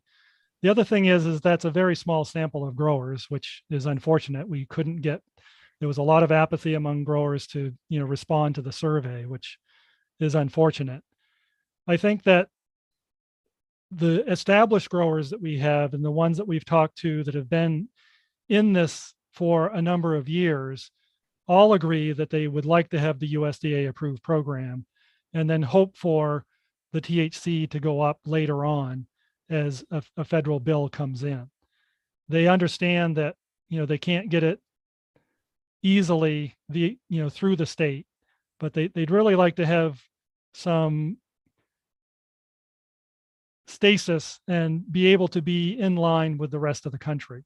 And, those are some of the bigger growers that we have now, which we don't really have any big growers anymore, but some of the growers that have been in the program for 3 or 4 years, they're basically, they'd love to have the 1% THC, but they also would like to have the stability of having a USDA approved program and the opportunities that it provides, especially for some of the FSA programs and the ease with banking and insurance, and also being able to freely market their product across state lines. All right. Thank you, Gary. Do I see any more questions?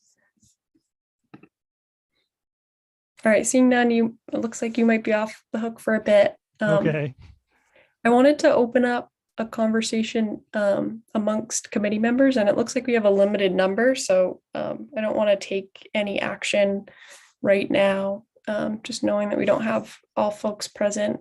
But something I want to bring up for discussion is that the number one thing that I have heard from people is that they are interested in having that 1% total THC available to them.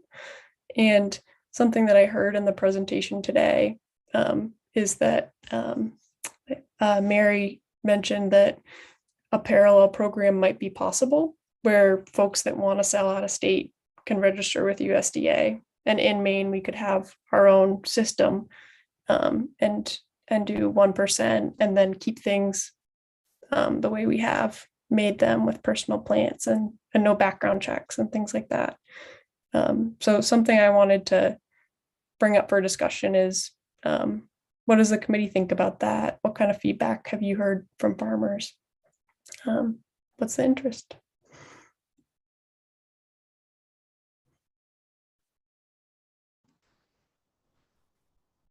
I'm looking for committee members, Gary. I know, but I'd just like to mention something Gary? about the personal plants. Okay. That was the one thing that I forgot about, and Yeah. I apologize. I'm sorry, I'm out of order here. Is it okay?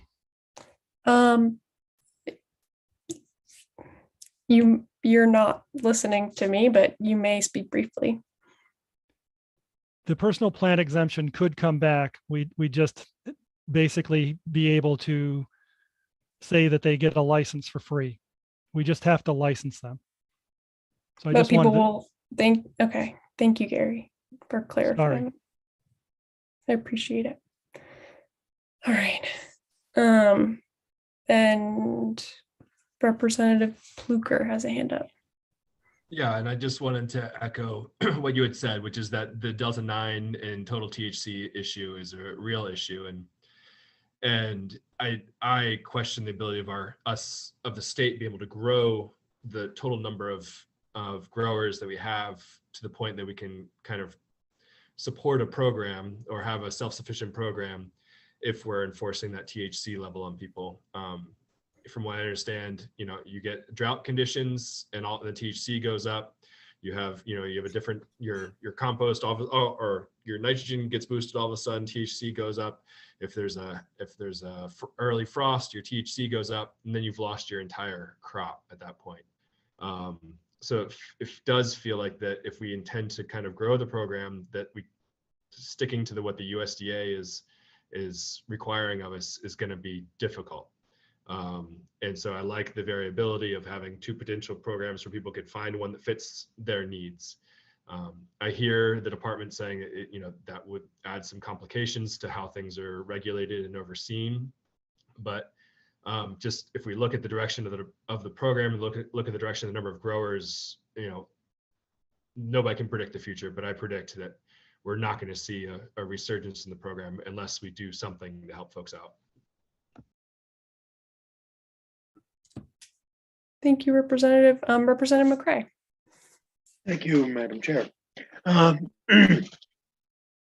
guess in response to Representative Pluker, Bill, you enumerated several reasons why this could be jacked up through no fault of the farmer. Are those particularly different in the state of Maine than the other states? And are the other states having the same? Are they wrestling with the same problems? Does anybody know? I would just sorry. I would assume so, in that except for maybe earlier frost comes more quickly here than other places, but I would assume that everybody's dealing with the same issues. Though I wonder if I don't know if the number of growers has fallen as precipitously in other states as we've seen here. That's information I don't know. Well, while I've sort of got the floor, this really would be a much simpler thing if the federal rules were to move to 1%. It doesn't appear that it would have the psychoactive issue because it's way lower than what's going to be profitable to grow in that regard. So it just seems to me that we're trying to make it profitable in Maine when it would be made profitable and not dangerous if the feds could come in and solve this problem for everybody. Just a comment. Thank you, Representative. I agree it would make it much easier, and it's something that we I've sat down and others have sat down with Representative Pingree to discuss this, and I want to say that the timeline, if they could get it into the Farm Bill, would be 2024. So there's still a big gap and pain for people in the meantime. And something I've been thinking about is that Maine has gone its own way on hemp and cannabis since 1999, with beginning with medical. So that's the whole reason we have this program. And I'm interested in doing this parallel program just because if it's something that farmers want, it will give folks the opportunity to have a good and different kind of business in state. So.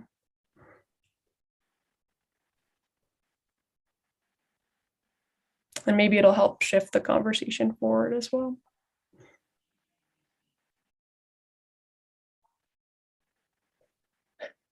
Any other thoughts from committee members before I go to the hand I do see up? Representative O'Shea. So starting from 2015, it looks like the first time there was a farmer that wanted to grow hemp was 2016, and the numbers increased, but I don't recall on that slide how it changed over time. So I just wanted to hear about, it hasn't been increasing regularly. People have dropped out of the program, and what are the challenges? Sorry. We can bring Gary back up. Gary, can you just give a highlight again of the past few years of licenses and acres? Sure. So in 2015, the rules weren't in place, so nobody licensed that year because it just wasn't available. So it went from 2 licenses in 2016 up to 32 in 2017, 82 in 2018, 181 in 2019, and then dropped to 111 in 2020 and down to 49 in 2021. And I would say that there's probably 50% of the growers each year have changed. So that's actually a pretty big drop in 2 years. And yes, it is. but you said that you didn't get a lot of response to your survey, so you don't act, so does that mean you don't actually know why it's dropped so much? Well, I think we know why it's dropped so much just because of the CBD market. It was flooded with hemp after the 2019 year, and many growers were not able to sell their crop.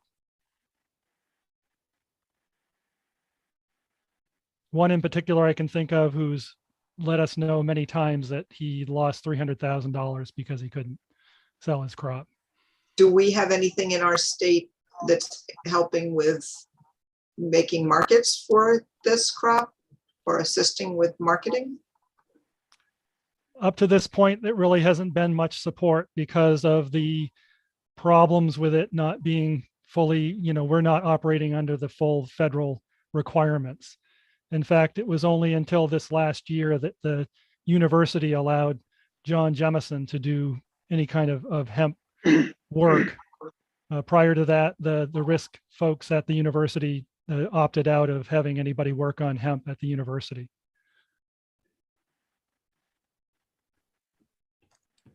Thank you. Okay, we have a hand up from Representative McCray. I'm talking too much and I can't even talk.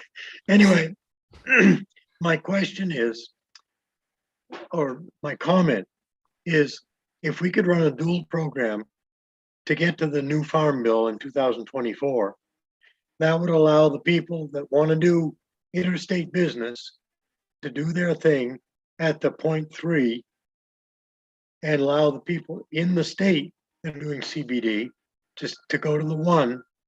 And hopefully in the farm bill, it'll move to 1.0 and it'll no longer be necessary to have a dual program. Is that summarizing it? That would be nice. Okay, let's do it. I see a hand up from Senator Black. Thank you, Madam Chairman.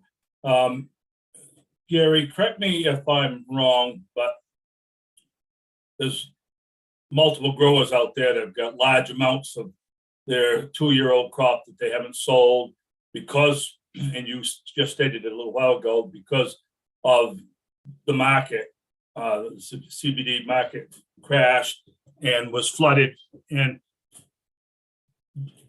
all the large growers have stopped growing. The ones that grew 50, 100, 500 acres, they've all stopped growing because they couldn't sell their product and couldn't move it out of state. And part of that problem is that correct me here if I'm wrong, that we are marginable in our season to grow hemp to, get the full value out of it, where, a lot of our areas, especially Aroostook County, is very marginal with the number of degree days that we need to grow it. Also, hasn't part of the problem been that the large, well, I don't know just how to say it. The money has the guys with the big money out west who have thousands of acres can grow it so much cheaper and faster than we can here in the state of Maine. Is that part of the problem also?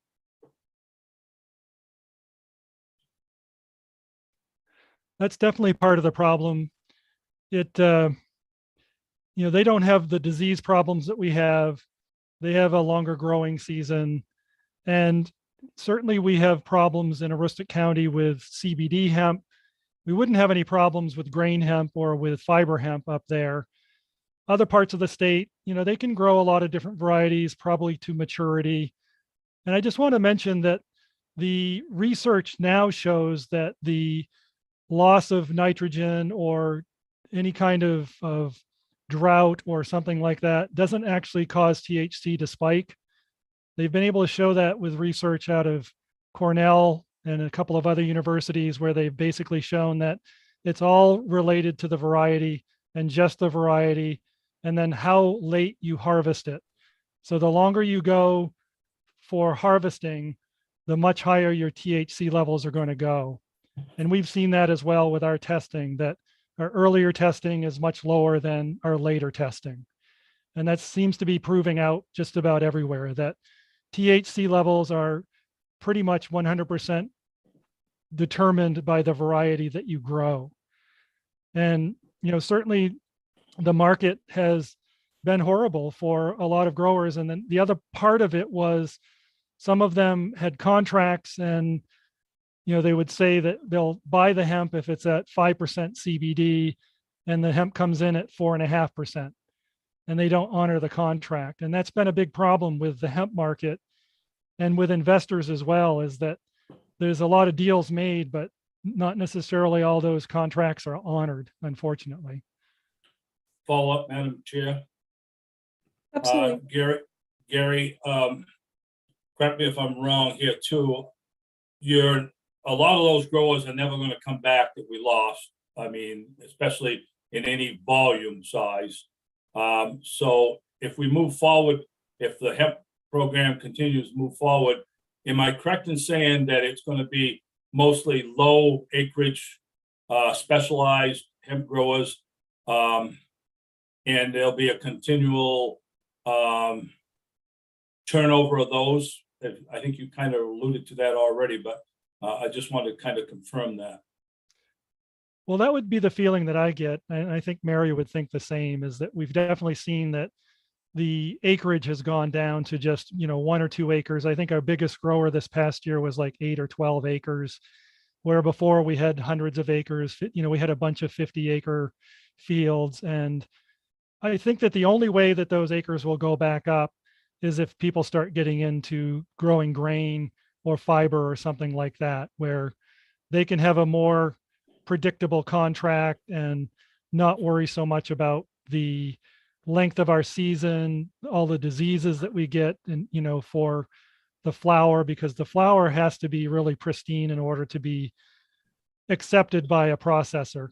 And I think that that's going to continue to be a problem here in Maine because of our inconsistent precipitation. And we get so much rain in the fall lately that's really been hard on growers in terms of their crops and the development of mold or other problems. Madam Chair, just one more follow-up, please. Sure. Gary, so the type, what you're predicting is a change from flowering hemp to seed or fiber. Am I correct in my statement when I say those would be much less valuable hemp crops than the flower? Yeah, I'm not less interest in those. Maybe. You're right. And that's a great point. I'm not necessarily predicting that. I'm saying that might be a way that we could keep hemp growing in Maine and provide a food source in Maine, a local food source. I don't know, as though, we haven't seen a lot of interest in that, even though we've been promoting it. There's been a little interest in Vermont and a little more than, here in Maine. There's been a little more interest in New York, where they're really going, pretty much straight into grain is in the upper Midwest, Wisconsin, Minnesota, Montana. And, as far as we see right now, growers really just want to grow for CBD. And most of them are trying to be very small. And a lot of them are trying to be vertically integrated and sell it locally. There are a few that are a little bit bigger, and they're looking to sell a lot of smokable bud. They're trying to sell a lot of different types of products on the internet, and some of them are also trying to market their products throughout New England. And I don't envision that we're going to have anybody jump in with 10, 20, 30, 40, 50 acres for quite a while until either these markets stabilize or for some reason things change.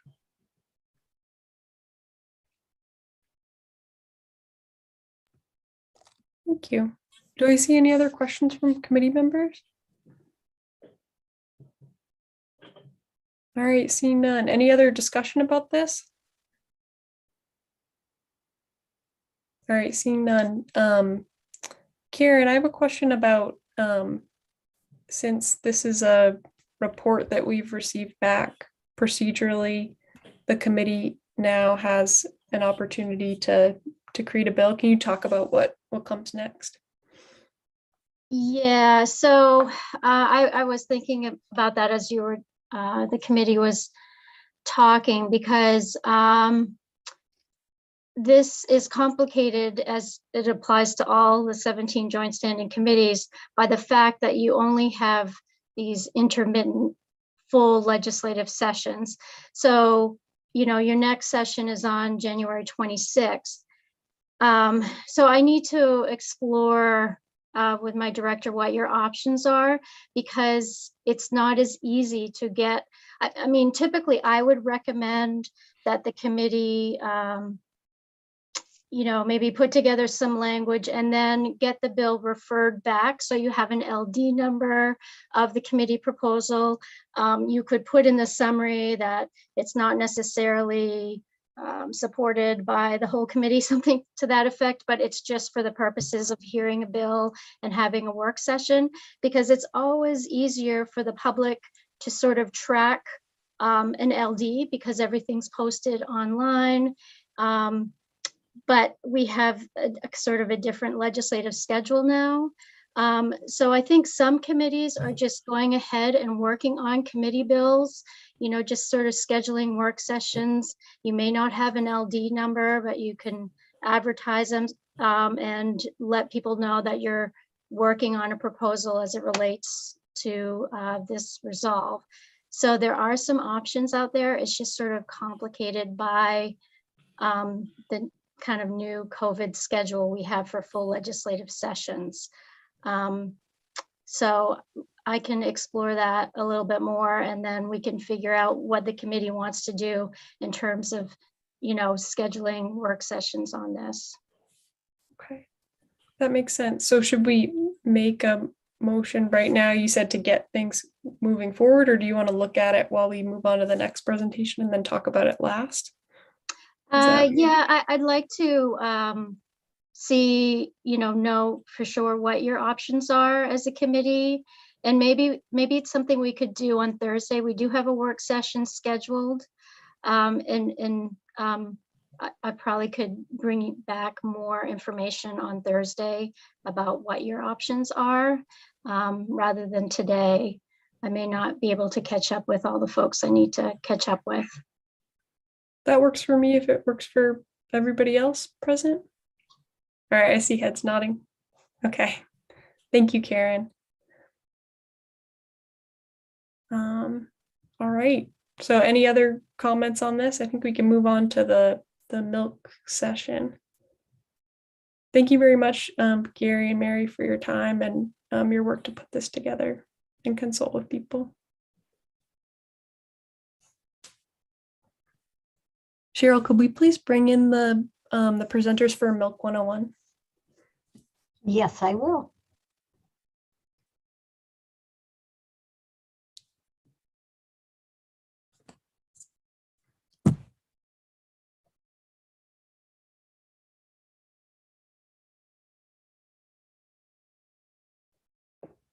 And I think, if I'm not wrong, our agenda was how many minutes for each? I think I shared with Julie Marie and Tade, we thought about maybe 20 to 30 minutes total for their presentation, with possibly, 20 to 30 minutes of added for questions, kind of recognizing that, well, we've already had a couple hours of Zoom, but probably not go more than an hour on Dairy 101 alone. So. All right. Sounds good. Thank you, Karen. So first I'll call up Julie Marie Bickford. Welcome. Thank you, Representative O'Neill. It's very good to see everyone. My name is Julie Marie Bickford. I am the Executive Director of the Maine Milk Commission, and I will be co-presenting today with Tade Sullivan, and I'll let him introduce himself to you folks. Hi, Good afternoon. My name is Tate Sullivan. I'm a resident of Blue Hill. I recently became the executive director of the Maine Dairy Industry Association. I'm part of a fourth generation dairy family, and I worked alongside my mother, father, and siblings milking cows in below zero weather. And I showed dairy cattle at the same county fair that Almanzo Wilder did in the 1860s. I had the privilege to work as a congressional and senatorial aide, and for my home state senator as well, the late Senator Daniel Patrick Moynihan. President Clinton appointed me to serve at the U.S. Department of Agriculture as the Legislative and Public Affairs Director for the Farm Service Agency, an agency you've heard a little bit about today. I've accumulated many years' experience in lobbying and public affairs, specializing in advocacy for our nation's farm families and private practice and agricultural trade association. My legislative expertise is in production agriculture and the U.S. Farm Bill, renewable energy, conservation programs, dairy programs, and federal crop insurance. I've been involved in the development of significant state and federal legislation on behalf of our nation's farmers, including portions of the U.S. Farm Bill, the Water Resources Development Act, and the Renewable Fuels Standard. Thank you. Okay, and to begin our presentation, would it be possible to allow us to share our screen? I believe Karen received a PDF copy of our presentation that should be available to you, but if I could be able to pop that up on the screen, that would be great. All right, let me take a look. Cheryl, are you able to do that? I can look around too. I think she has, so Thank let you. me know if you can see it. It's on it. We can see it, thanks. Okay. Great. Well, okay, we'll jump right in. So, as you know, Maine's geography limits the way milk can travel to find a processing home. We can't ship raw milk into Canada. We can't ship it to the ocean. The New Hampshire woods don't take a whole lot. And so unless the milk is processed in Maine, it goes out via the Kittery, New Hampshire border on the turnpike. So when we're talking about milk and milk pricing, milk is a regulated commodity. It is, the price is set by the USDA Agricultural Marketing Service through what they call federal milk marketing orders. It's designed literally to ensure orderly marketing of milk, making sure that this perishable, bulky product can be available both to the processing plants, but also to the consumers that are around the country. So if you look at this map, this shows how the 11 orders are broken down across the country. And you'll notice that Maine is in white, meaning Maine technically is not part of one of those federal orders that sets the price for milk. And that is correct. However, the federal orders have a provision that if any processing plant sells more than 25% of their product into a state that is part of the federal order, then that entire plant and all the farms that are shipping into that plant are subject to the federal order. So that puts all but a handful of Maine farms under federal order pricing. So that's the first thing that's really important to understand.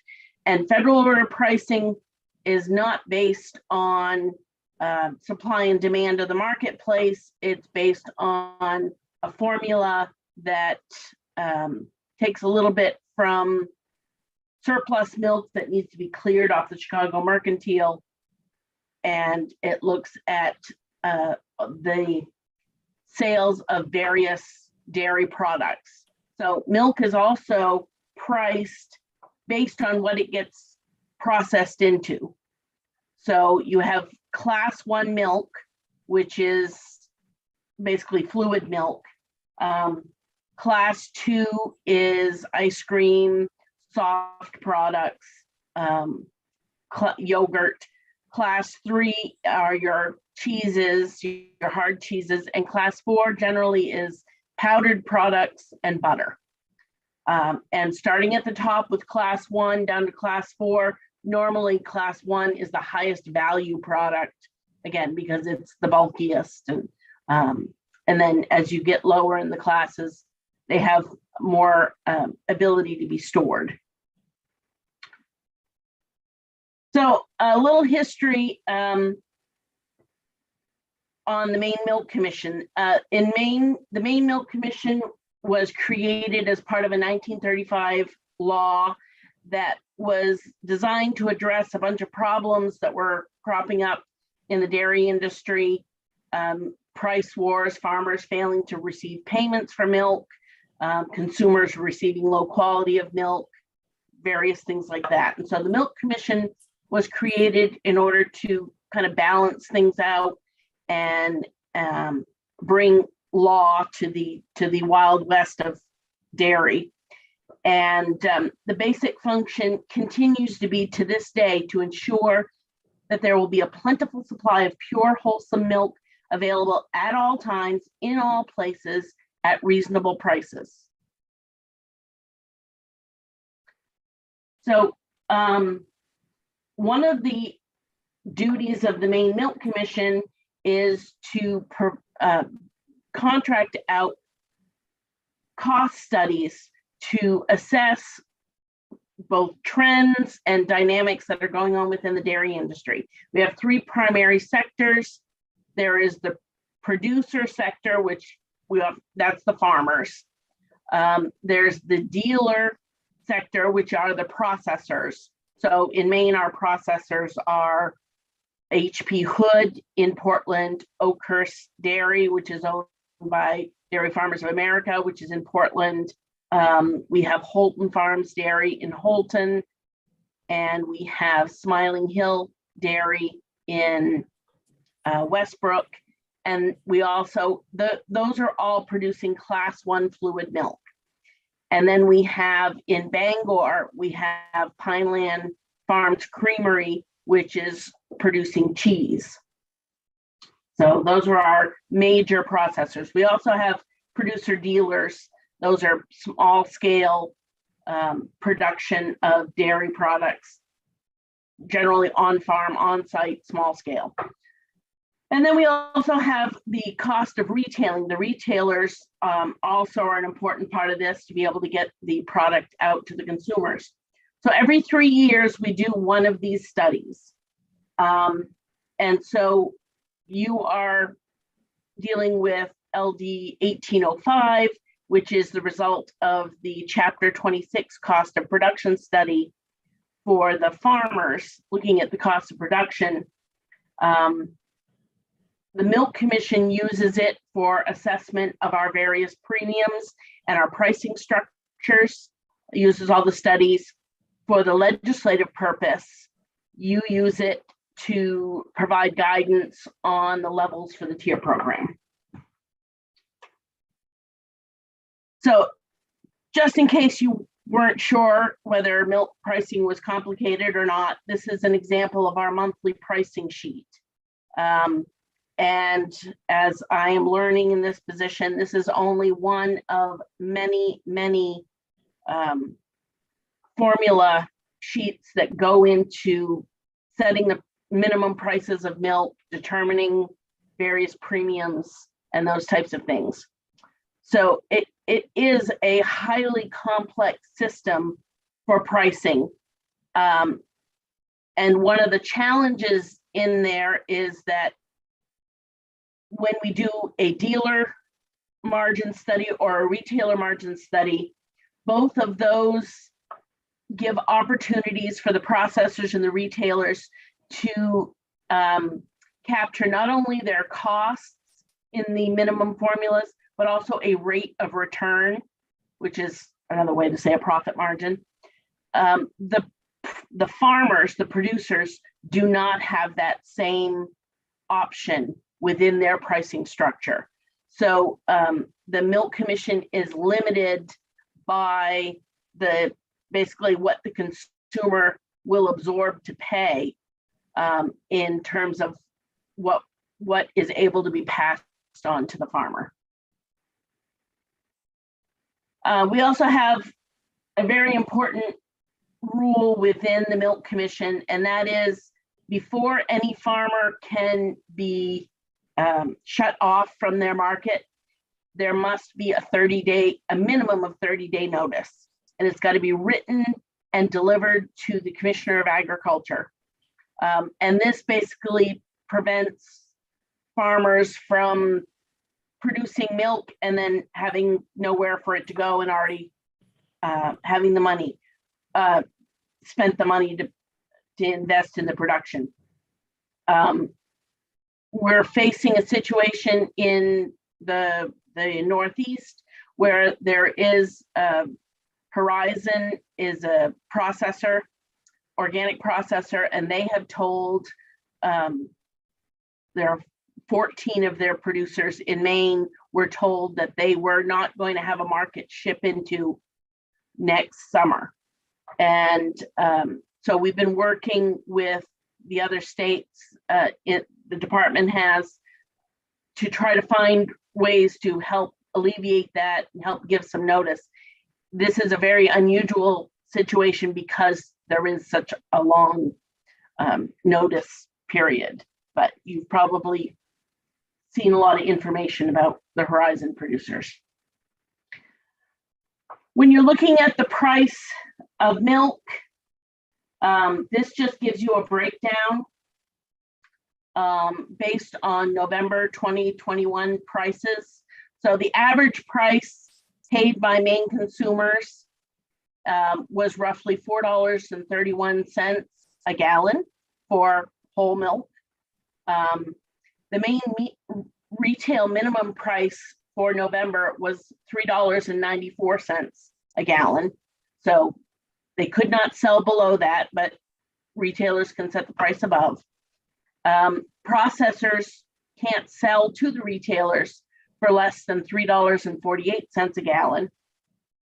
And according to the last cost of production study, farmers need at least $1.89 for their short run break even, which is just their cash operating costs to keep going. But the minimum price that was paid to farmers was $1.59 a gallon. So that gives you kind of that comparison. The farmer's milk check includes a variety of sources. I mean, they get paid a core amount on the milk. They also which is called the blend price. What they do is they take the high value price of class 1 milk, and then they take the percentage of that and factor it through and factor all the other classes to get that, literally that blended price. Farms receive a percentage of an over order premium. An over order premium, think of as like a spot premium to get milk in an emergency. It is paid to farmers based on the percentage of class 1 milk, in our case, that stays within the state. Then there are quality premiums for high quality milk.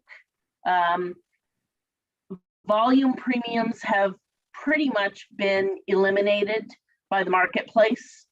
So there used to be, if you produced a large amount of milk and the truck only had to stop once to fill up, then there was a premium paid to that producer so that they could keep that consistency. And those have pretty much been eliminated from the marketplace. And then we have components. Components are those elements of milk that are higher. Some of them can be higher value, like protein and butterfat, that can be You can make class 1 milk and still have some components left over that can then be put to other products. So because of that extra value that can be kind of sold off, there's a value that gets returned to the farmer. And then any state premiums, like in Maine, we have the cost of production adjustment, which we try to put every month. The Milk Commission determines how much basically the market can bear to try to return that back to the farmers.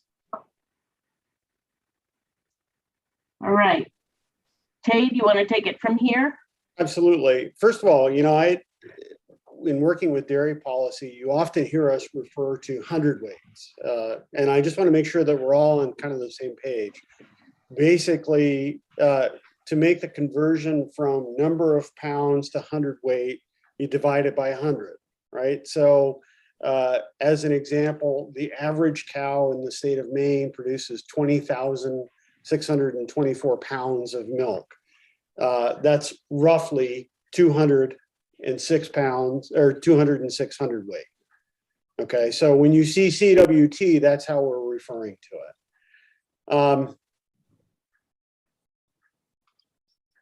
So there's a number of things that come out of a farmer's milk check. Some are required by law, some are voluntary and are a way of streamlining the payments that are required as doing part of business in a Maine dairy farm. The hauling charge are the costs of transporting the milk from the farm to the processing plant. It involves a stop charge, which reflects the cost of literally stopping at a farm to pick up the milk, and to run a milk sample test, which is run every time that milk is collected, and a hauling charge, which is based on the number of miles the milk has to travel from the farm to the processing plant. So that's a total transportation charge. Each dairy farm in the nation is required to pay 15% a hundredweight for the promotion and nutrition research. In Maine, 10 cents of that stays with the Dairy Nutrition Council, and the remaining 5 cents is used by the National Dairy Promotion Board, whose most famous activities were now you'll remember the Got Milk ads, right? The dairy processing industry also pays in to fund those organizations. Farmers also pay 25 cents a hundredweight, 2.5 cents a hundredweight to fund the Maine Milk Commission, and processors also pay an equal amount to fund the Milk Commission. We also ask Maine farmers to pay a mandatory 1 cent per hundredweight to fund the Maine Dairy Industry Association, which, as you probably are aware, we're a guild organization on behalf of the dairy industry.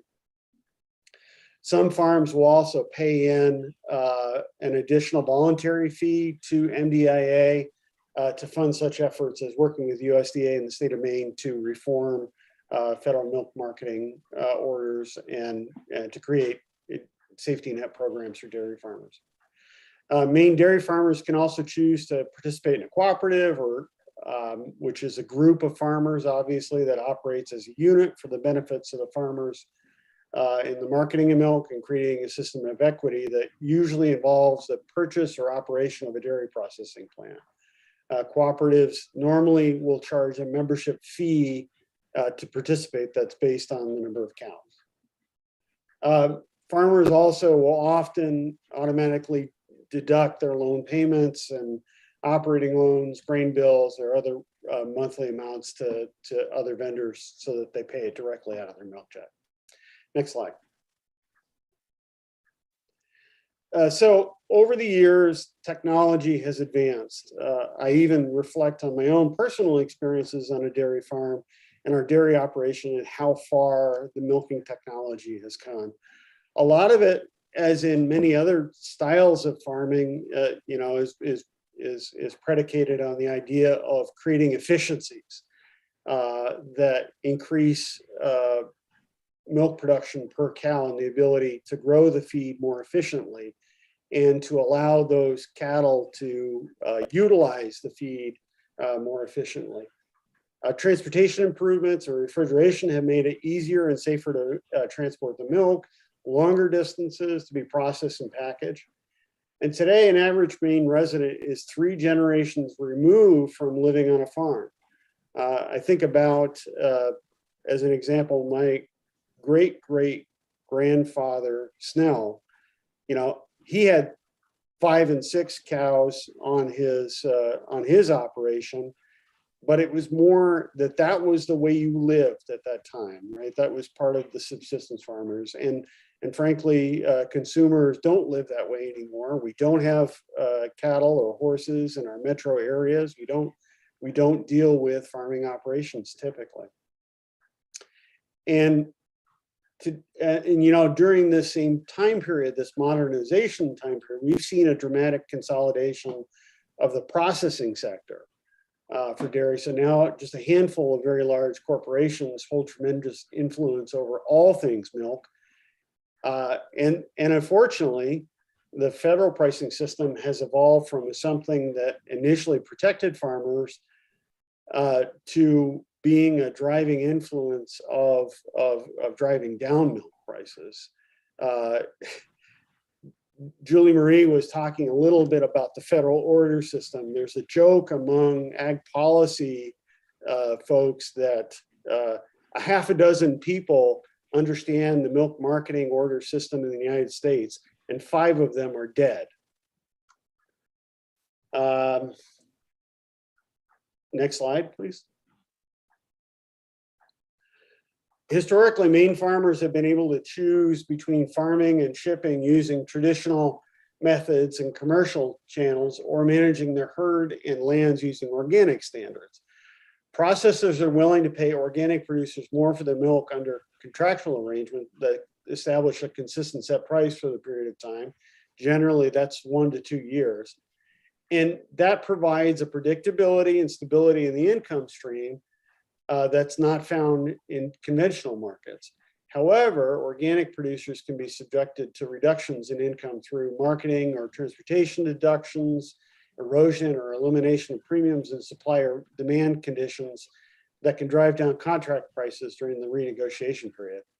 These reductions and erosions within the organic milk check have been steadily increasing, and along with a limited number of entities marketing or processing organic milk in the Northeast, competitive alternatives for Maine organic dairy farmers have become somewhat limited.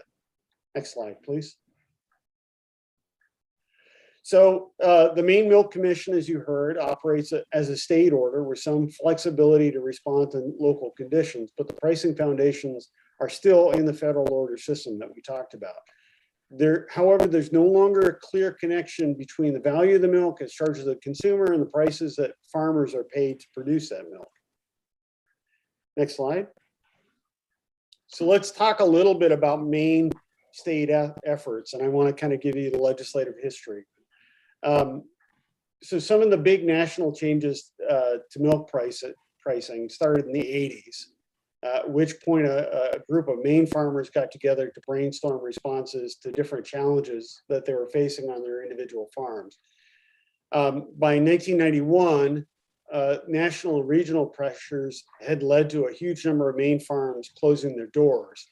The state legislature took notice and created a mechanism known as the vendor fee program.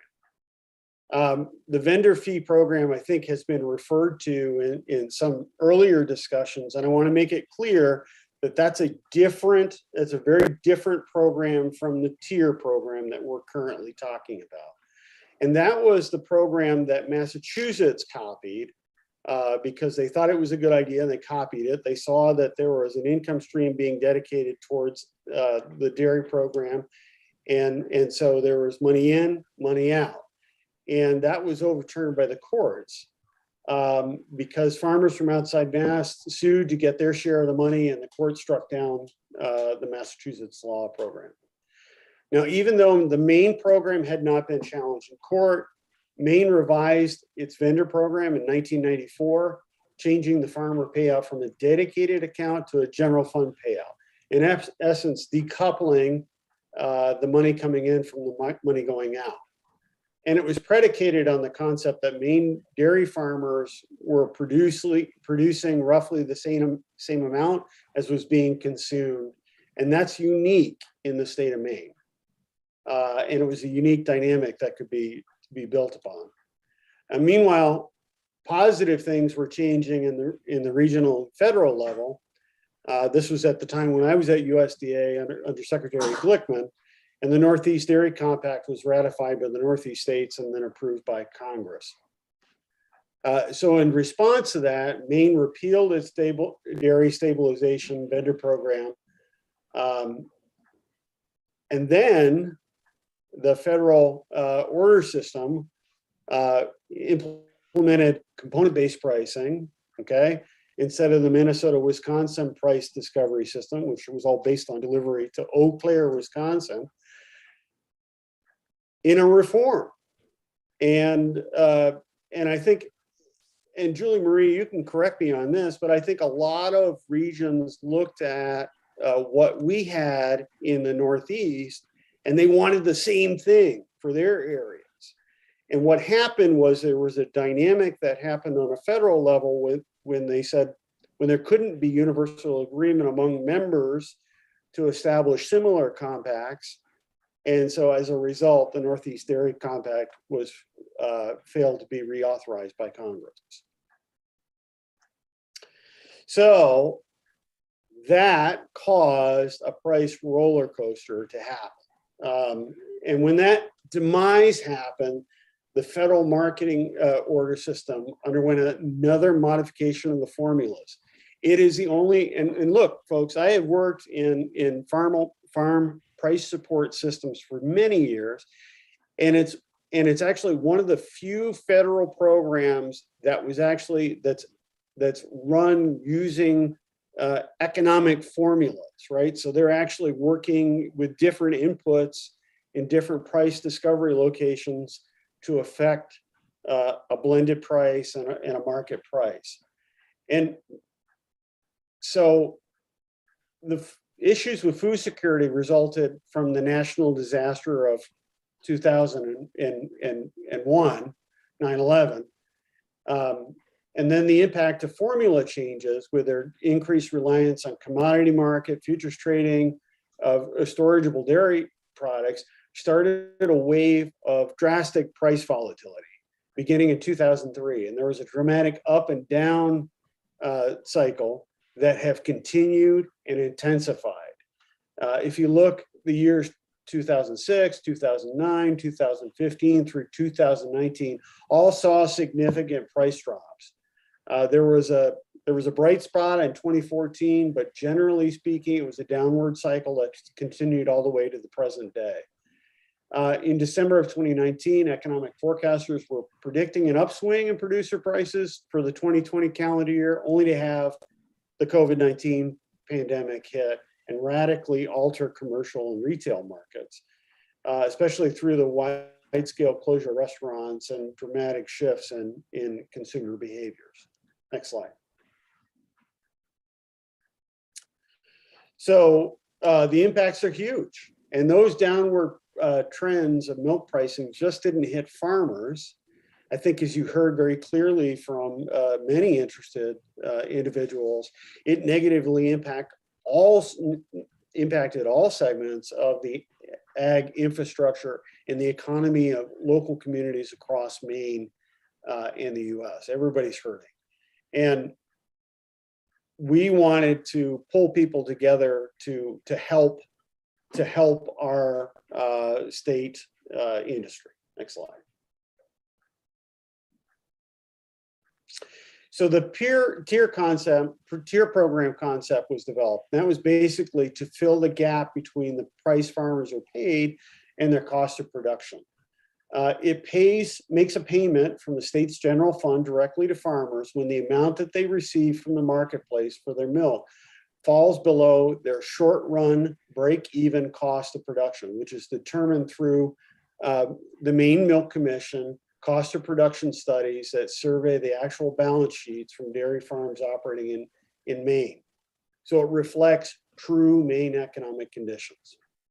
Next slide. So these latest results were actually are due to be reviewed by you this year, and the latest bill that you're reviewing updates those cost of production figures. And if you look, this is the current tier levels as they are effective in 2012. Next slide, please. And the way the program works is farms move through each of the 4 tiers as their total production increases. So all farms begin the year in tier 1 and move to tier 2 after they produce 16,790 hundredweight. Likewise, farms move to tier 3 after producing 49,079 hundredweight, and on to tier 4 after producing 76,800 hundredweight. Many farms never move out of tier 1. If a farm is referred to as a tier 2 farm, it indicates that the farm ended the milk production year in tier 2. And this program is tied to individual farm performance, right? So remember before I talked about the average production of a Maine cow is about 20,000 pounds of production, right? There have been those who try to characterize the tiers, tier 1, tier 2, tier 3, tier 4, in terms of cows. And what I want you to understand is that you cannot do that because every farm is wildly different, okay? I can think of 2 tier 3 farms as an example. One has never had 200 cows. They've had somewhere in 180 range. And another tier 3 farm that's had 240 cows. So, you know, it depends on how that individual producer manages their herd. So that's very important.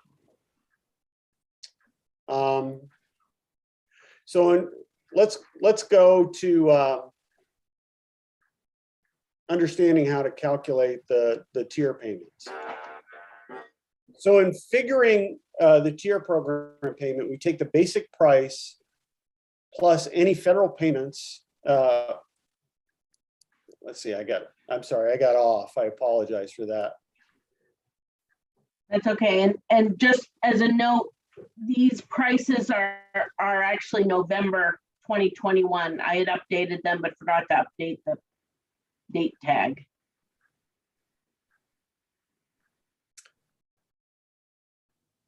Julie Marie, would you grab this one? I'll go ahead and, so you remember that big yellow sheet, that complicated sheet that you couldn't read that I said was the milk pricing sheet?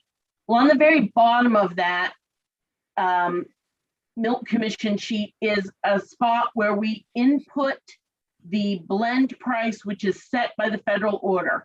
And it's set, so for example, this month, we're going to get the price for the blend price for December. It's always a month behind to get the blend price. So that means farmers are always, waiting 30 to 45 days to find out what they're going to get paid after the milk is already gone. So we start to calculate the tier. We start with the blend price, and then we add in that over order premium, which on average is about 33% utilization of class 1. It's different depending on where each farmer ships their milk. And so that gives you what we call, this is the price that we will compare against the tiers to figure out how much each farm gets paid in each tier. So as Tate said, each farm's production is individually tracked each month. We start on June production, which is paid in July. So that way we conform to the state's fiscal year. And however much you produce, that's how fast you move through the tiers. If you move from one tier into another over the course of a month, you'll get paid. For example, you'll get paid up to that tier 1 level for those pounds you produced. And then you'll get paid the tier 2 level for anything above those pounds.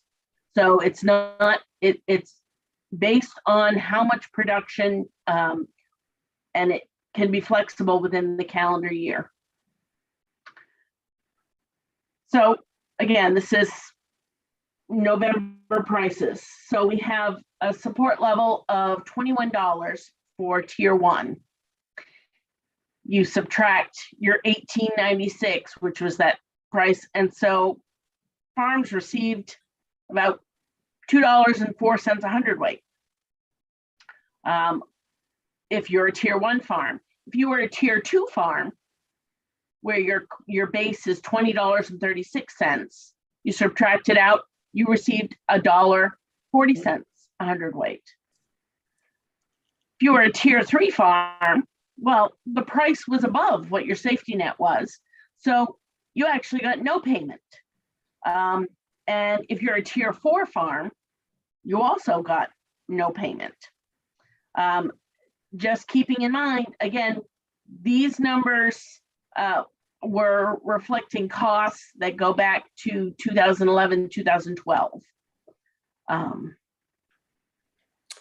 We've talked about the need to update these tier levels, and I think you heard from not only my testimony, but from the testimony of a number of farmers that we think it's important that the legislature take this step now to update the tier levels.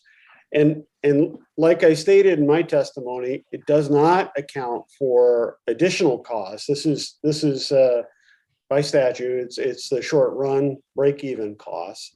But it doesn't account for, as an example, labor costs, which as you can see in the study, that was reflected and measured by University of Maine. Next slide, please. There's a milk handling fee. We talked about this before, and we talked about the fact that it's decoupled. The milk handling fee places a floating surcharge on every gallon of milk, of fluid milk sold in Maine.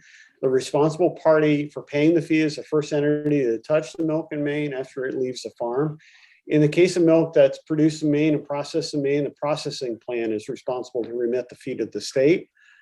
In the case of fluid milk that's bottled outside of the state of Maine and shipped in for sale, the retailer or distributor that pays the fee.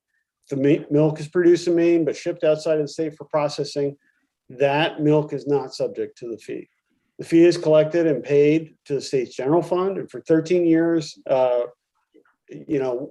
we have tried to put the message out there that even though the money is not earmarked for dairy, the goal is to help to defray some of the costs of the tier program, even though there's no statutory connection between the two programs. Next slide. These are the current fee handling schedule. And to keep in mind that the handling fee, it really is a separate program. It is under the taxation statute, so it's in Title 36. The money is sent to Maine Revenue Services. I get a report once a month that just says, by the way, this is how much the handling fee took in. Other than that, there is absolutely no connection between this program and anything that operates either out of the Milk Commission or out of the Department of Ag. Next slide, please. And just so you understand, the Milk Commission serves as the auditor and bookkeeper for funds received related to the Maine Dairy Stabilization, the tier program. Next slide, please. We've made a commitment from MDI standpoint that we continue to work on changes to the federal system that prices milk. You may or may not be aware, but that the changes that can be heard by AMS agency of the Department of Agriculture are all done through an administrative law judge. And so that's a huge task that we're undertaking to petition for these changes that would improve our system. The federal order's inability to reflect the market value of dairy products back to the raw producer needs to be analyzed and amended so that the system protects and provides for all sectors of our industry. It's radically different if you look at the types of subsidies that are provided for dairy producers with respect to other sectors of agricultural producers. And so there is no direct payment in the federal order system that actually goes to the farmer. It's about providing a stable and orderly supply of milk to the consumers. And if you talk to USDA, they will tell you very directly, the federal order system is not about stabilizing income for farmers. Okay, next slide, please. So we're continuing to work on this, and from our perspective, please let me assure you that dairy producers would rather earn their income from the market rather than from a government program. But it is a way, and you have seen the effect that it's had on our dairy industry. We have lost farms at a slower rate than many of our colleagues in Vermont, New Hampshire, Massachusetts, New York, Pennsylvania. And a lot of it can be attributed to the fact that we do have this program. So really, in a lot of ways, the main program really helps overcome some of the shortcomings of the federal program. Ultimately, the best solution to milk pricing problems in every state would be changes to the way our milk is priced at the federal order level. And we've been advocating since 2005 to change the way milk is priced to the US farmer. The biggest challenge is in building a coalition of dairy farmers throughout their state, and the daunting cost of lawyers, expert witnesses, and travel involved in preparing a case to an administrative law judge that hears all those changes to the USDA federal order system. So I think that's our last slide. I'm sure Julie, Marie, and I would be willing to take questions at this point if you have them. There we go. Thank you both for the presentation. Do I see any questions from people listening? All right, I don't see any. Well, we Oh, recognize that this is very, very dry information. It doesn't really start to click until you start kind of playing with it a little bit. So even though there may not be, though Representative Pluker's got a question, there may not be many others, but they'll come to you. I'm going, and Tate and I will. All right, thanks. So I'm going to go with the first hand, Representative Pluker. Thank you very much for putting this presentation together and taking the time and all of those things. I had two questions that came to mind. One, do you have in general strokes what the annual handling fee income is for the state? No precise numbers or how it might relate to the quantity we spend? I will look that up and get that to you for the work session. Okay. And then the other one I had was, what's the kind of the rationale behind having the program be a flow through as opposed to like somebody who in 2021 produced in tier 4, so they start off in tier 4 versus starting off in tier 1? The logic, and there were 2 task forces that reviewed the elements of this program, and specifically this one. And the idea is the first pounds that you make are your more expensive pounds. And so, you know, there is a recognition, no matter how big you are, there is that kind of upfront cost that is always in place. but you can take advantage of some economies of scale, theoretically, as you get larger. What we've seen over time is as the dairy industry has consolidated, and we're talking about global consolidation that gets pressed down to national and then state, just think, look at the retail side and look at the rise of the big box stores. That has put an exceeding amount of pressure on all farms. But we've also seen that dynamic among dairy farms and processors. So that same type of consolidation, so that we now have a limited number, far fewer processors in the United States than we used to. And dairy farmers are forced to make a decision. You either have to specialize, and that means you get larger and you produce more milk, or you have to diversify, which means you stay at a smaller scale, but you might also sell feed, or you might do some value added, or you might have somebody who works off the farm, that type of thing. So the reason for the moving through the tiers is there is some of that economy of scale. And it was a reflection to make sure that the farms that might be vulnerable in terms of losing, it's a lot easier for a smaller farm to decide to exit the industry because the general overhead investment might be less, or like I say, there might be somebody else who's working off the farm or some other dynamic. And so this was an incentive to try to keep those folks in the industry and to try to make sure that we balance out those consolidation pressures.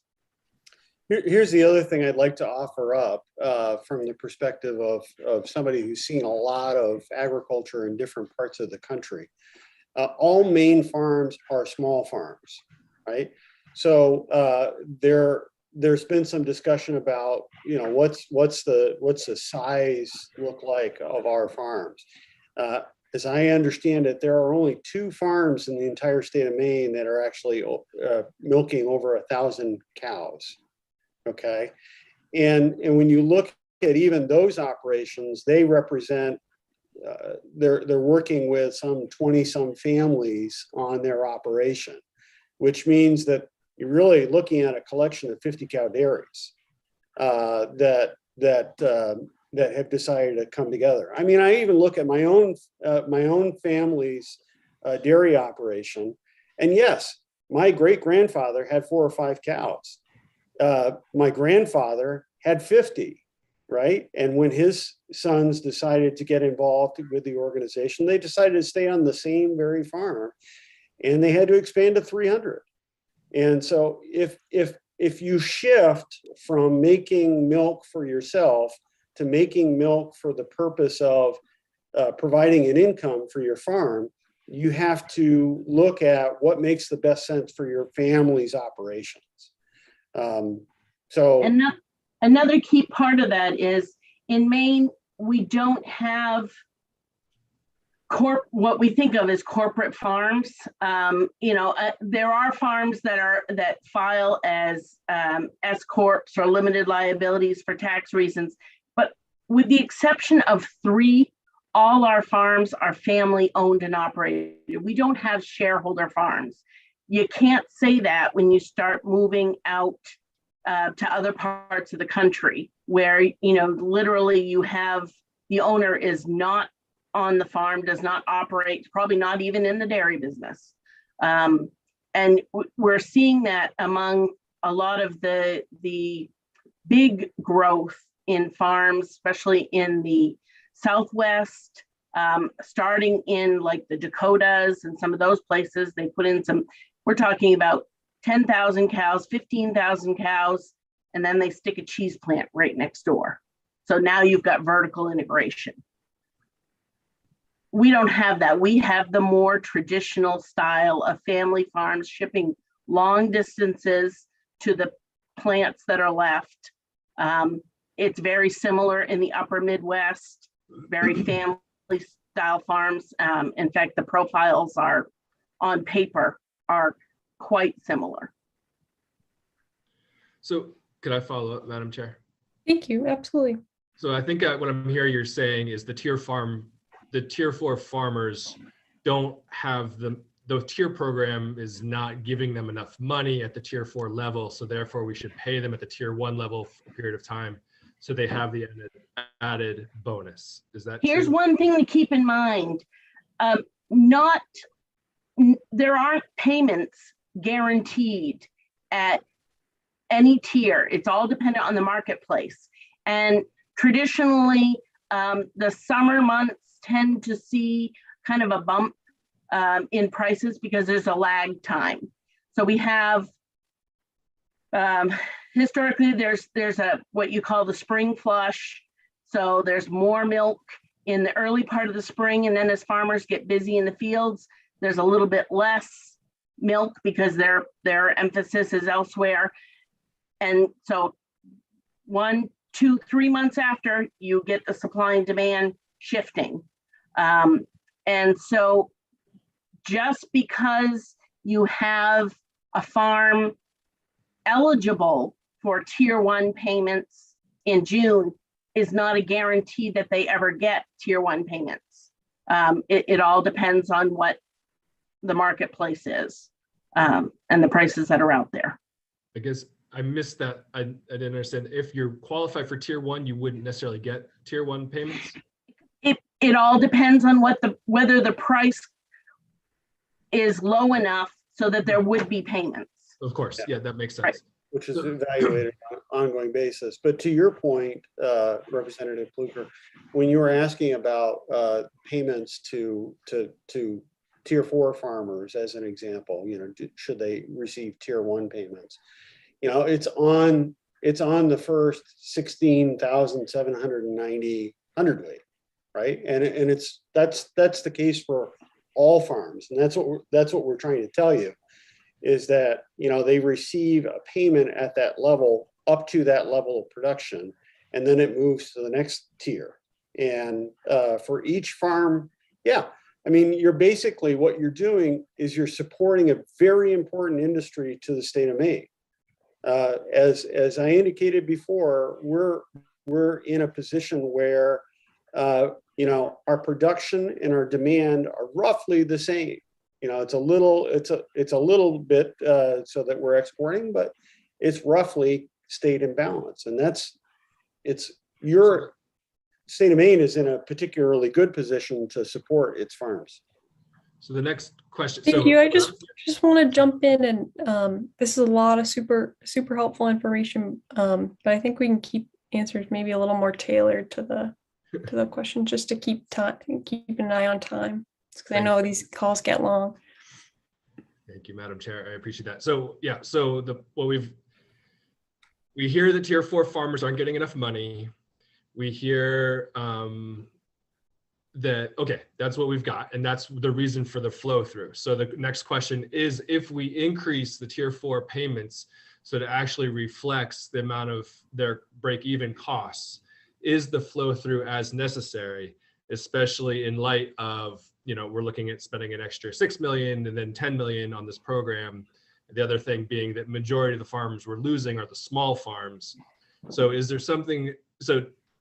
it as necessary for that flow through to continue in the same manner when we see the increased expenses, if they are receiving what we think their break even actually is? Yes, it is, because again, there's the guarantee. There's no guarantee that they're going to get a payment every month. So when you look at the average over time, the likelihood is, and just I can give you an example of the last 2 months. The last 2 months, tiers 3 and 4 have received no payments. And in fact, on December milk, tier 2 didn't even receive a payment. So that is, if we have a healthy marketplace, that is probably more the norm And So- so it A follow-up on that is, yeah. so if someone is not receiving payments in December or November and December, does that not mean that that does not count towards the total number of hundredweight produced? Oh, yes. Oh, yes. They'll, so if they don't get a payment on tier 1, but they make enough pounds to move out of tier 1, then they've lost the option for tier 1. They're now in tier 2. Okay. So you're, Okay, last question. Okay, I just want to give. yes, thank you. I think I've said, so I guess the one question that I'll reiterate that I said before was, so if we improve the payments so that they are getting the correct payments in tier 4, is it still necessary that they're paid at tier 1? Yeah, the point I want to go back to, Representative, is that what we're asking for is, we're not just asking for tier 3 or tier 4 payments to be updated. We're asking for the cost of production to be updated for all dairy farms in the state of Maine, regardless of their size. And yes, they are all deserving of financial support because it's an important industry to the state of Maine. Thank you very much. Okay, thanks for those questions. Next one up is Representative Osher. So thank you for all that clarification. Thank you, Representative Kluger, because the level of detail you're getting, I'm learning a lot. I don't have a family history of working in dairy, but I did in the 80s working at a family dairy farm, not my family. And I was brought on, the oldest daughter was the Pennsylvania Dairy Princess, and she went, after Penn State, went to run with her husband a very large dairy farm that was owned by some corporation. And we still worked the local, the family farm with 60 milking cows. And that farm is no longer because the way in which it appears the US is structuring dairy farming and how people get paid for doing the work, that it's really hard for the little guy, the little family farm, to survive. I know as a resident of Maine for over 20 years that, and now working in an industry where I tend to hire people who work with their hands, I've met a lot of people whose family farm is no longer. And we in the legislature are trying to look at racial, economic racial justice issues. And so who gets squeezed out are the people who are not able to take advantage of the economies of scale. And so that's a capital problem. And so I guess I'm asking about what you said is the amount we produce is about the amount we use, which your first slide, Ms. Bickford, was that there's only one place for the milk to go out of our state. And so it would actually be a big bottleneck problem if we produced a bunch more that we were going to try to export. So as those small farms have disappeared, it seems like we have enough milk. I would like to see the population of our state increase, and we would assume that they drink about the same percentage of milk per capita as the people who are here now. And so what do you see as far as what we could do as a legislature to try to, one, help the small farmers from disappearing, and also this issue of what's happening with Horizon, ending milk contracts for organic farmers. Anyway, I guess so mine's a little less specific than Representative Kluger, which is what I haven't gotten here is how do we try to take this problem that we have, and when we're being innovative, as you showed the history that Maine has been an innovator of figuring out how to support our farmers, our dairy farmers. What is your idea on how we can do that? And again, with my hopeful that we're going to increase the number of people in Maine, and then we'll be able to get them milk. One of the interesting factors that we've seen, and when the tier program came online, this really enhanced the trend, is as farms we have lost farms. We lose farms for so many different reasons. Sometimes it's economic, sometimes it's somebody wants to retire and there isn't a next generation, or there could be an illness, or there could be They just said, you know what, dairy is not for me. I'm going to go do something else. So, it's important to recognize that it's not just price, but price makes a big difference in terms of being able to maintain that total sustainability. So as we've seen small farms go out, a lot of that land has been able to be retained in agriculture because it's still needed for growing feed for the other farms that are maybe they have a next generation that wanted to stay on the farm. So in order to make it cash flow, you have to add a few more cows in order to be able to support now 2 families instead of 1, and then you multiply that out. So that's been a positive. The tier program also has really brought some predictability to an industry that really there's not much predictable in dairy. You've got the weather, you've got all kinds of vagaries, and then the price is extremely unpredictable. And the tier program has brought that predictability, which has been very helpful for Maine farmers to be able to do long-term planning for a next generation, planning for targeted improvements and investments. And so, those types of things. And we have been extremely successful in seeing the amount of milk produced by farms today is roughly the same amount that was produced by farms when we had 200 more farms. So, it's that efficiency is not a bad thing. That efficiency is a benefit for everybody. And again, we're supporting the fluid processing plants. Maine actually is one of the top providers of fluid milk for the greater New England area. So even though we've got more plants in Vermont and more plants actually in Massachusetts, not more farms, Maine is the source of most of the fluid milk you find in the stores. And so that's been actually also a level of good stability. So I don't know, Tate, if you have anything to add. So I think just because I want to be mindful of time, just if we could listen to the question and respond to the question. And the question I heard was, what more could we do? And just if you could provide a brief answer, and then we could move on to the next person if there's something to provide or not. You have a rule in front of you. That's the answer. Do you want to add anything else, Tate, just really quickly?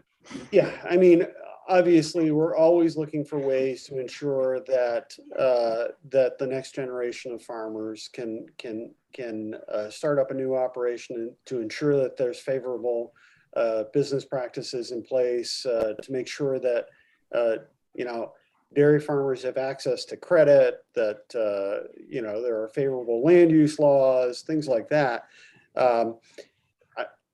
This is a huge deal. And I beseech you to look at the tier program and to make the updates that we believe are necessary for our dairy farmers. Thanks. Our next question I see from Senator Dill. Thank you, Madam Chair. Just quickly, Julie Marie, I'm sure you've said this 100 times. How many dairy farms are left in Maine, and how many in each tier? Right now, we have 186 dairy farms remaining. I do not have how many in each tier right in front of me, but I will pull that definitely for the work session. Thank you. I see a hand up from Representative Schofield. Thank you, Representative O'Neill. Julie, there's been some recent discussion about solar farms and the impact it has on agriculture, and dairy, I'm sure, is included in that. What do you see as the impact of the solar industry on our dairy farms? does it appear that it's going to be a situation we need to think about at least, or what's your feelings on that? Thank you. I'm going to pass that to Tate only because it's not in my purview as much anymore. My 2 cents is anytime you're talking about new land uses, you need to be mindful of those unintended consequences. But beyond that, Tate, I don't know if you. Yeah, I mean, we want to see Maine farmland go to the highest and best use. That's the bottom line. We think that there's opportunity. I mean, if you look at our dairies, there are a lot of opportunities for renewables on farm to produce renewables on farm, and our it goes back to if you're looking at it as a new farmer to start up operations in an area and you're competing with others that are looking to pay a higher rent, as an example, for pasture ground, that negatively impacts our producers. And we shouldn't do things to constrain their growth or to constrain their ability to access land. So we think there's a balance there. But I'm not sure at this juncture that there needs to be any sort of regulatory mechanism in place for regulating solar operations for the purposes of dairy. Follow up, I might just. I suspect too that the open space, the farmland tax structure that benefits agriculture probably wouldn't be the same with solar farms. I'm guessing. Would that be a correct assessment? Yes, I believe so. Yes. All right, do I see any other questions? I had one about for you about if you could talk a little more about the data, because you were talking about how in the flow through system the first few are more expensive, and just if you could explain the data behind that and how you reach that calculation. I will provide you, I can go back in the archives and provide you with the task force reports from 2003 and 2009, I believe, that reviewed and talked about that information. It's based on economic analysis. There were economists that were affiliated with those reports who specialize in determining, cost of production across various agricultural sectors. And it was my understanding that is a common economic perspective that's built into modeling when they do modeling of cost projections. So that's okay. So the task force. Sorry, I couldn't tell if you had something more to say. So the task force went through, like they had experts that modeled this kind of stuff and talked to farmers in Maine to make predictions. Yeah, the very first task force that created this met for about 9 or 10 months. And the second task force met for about 5 or 6 months. And reviewed all this, and it had representatives from every scale, every aspect of the dairy industry, every aspect of the infrastructure, government. We had academic researchers, economists. They were quite extensive in their details and in their perspectives. Thanks. I'd be curious to see that analysis just to learn kind of how they did it. Representative McCray. I vowed I wasn't going to try to talk again, but here I am. Anyway, Julie Marie, this is for you, I think. I'm probably oversimplifying it, but if I wanted to be a dairy farmer and I don't have anything going, to set one up for 60 cows is a major investment, big time. Incredible investment. You're probably talking easily $250,000 And that's assuming that you can have access to some land at a very inexpensive price. Okay, so to move, once I've got that set up, to add another 40 head is not going to be anywhere near as expensive per cow as it would have been for my first 60. So not likely until you hit that level where, for example, when you have a small number of cows, you can milk with what they call a pipeline system.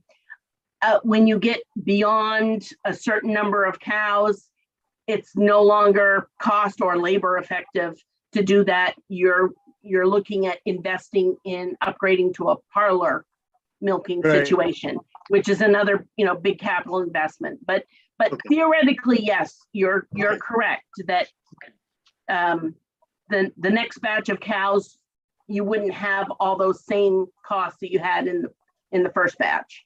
Okay, thank you. All right, thank you. Do I see any other questions from committee members? All right, seeing none. I know we know where to find both of these people as we process. So thank you so much for taking the time and going over this today. Really appreciate doing the presentation. Our pleasure. Thank you very much. Take care. All right. Karen, is that the last thing on our schedule today? Yes. Okay. All right. Do I have any motions? All right. I see a motion from Senator Dill and seconded. Move to adjourn. And seconded by Representative Schofield. All right. See ya Thursday. Thanks, everybody. Thank you. Bye-bye.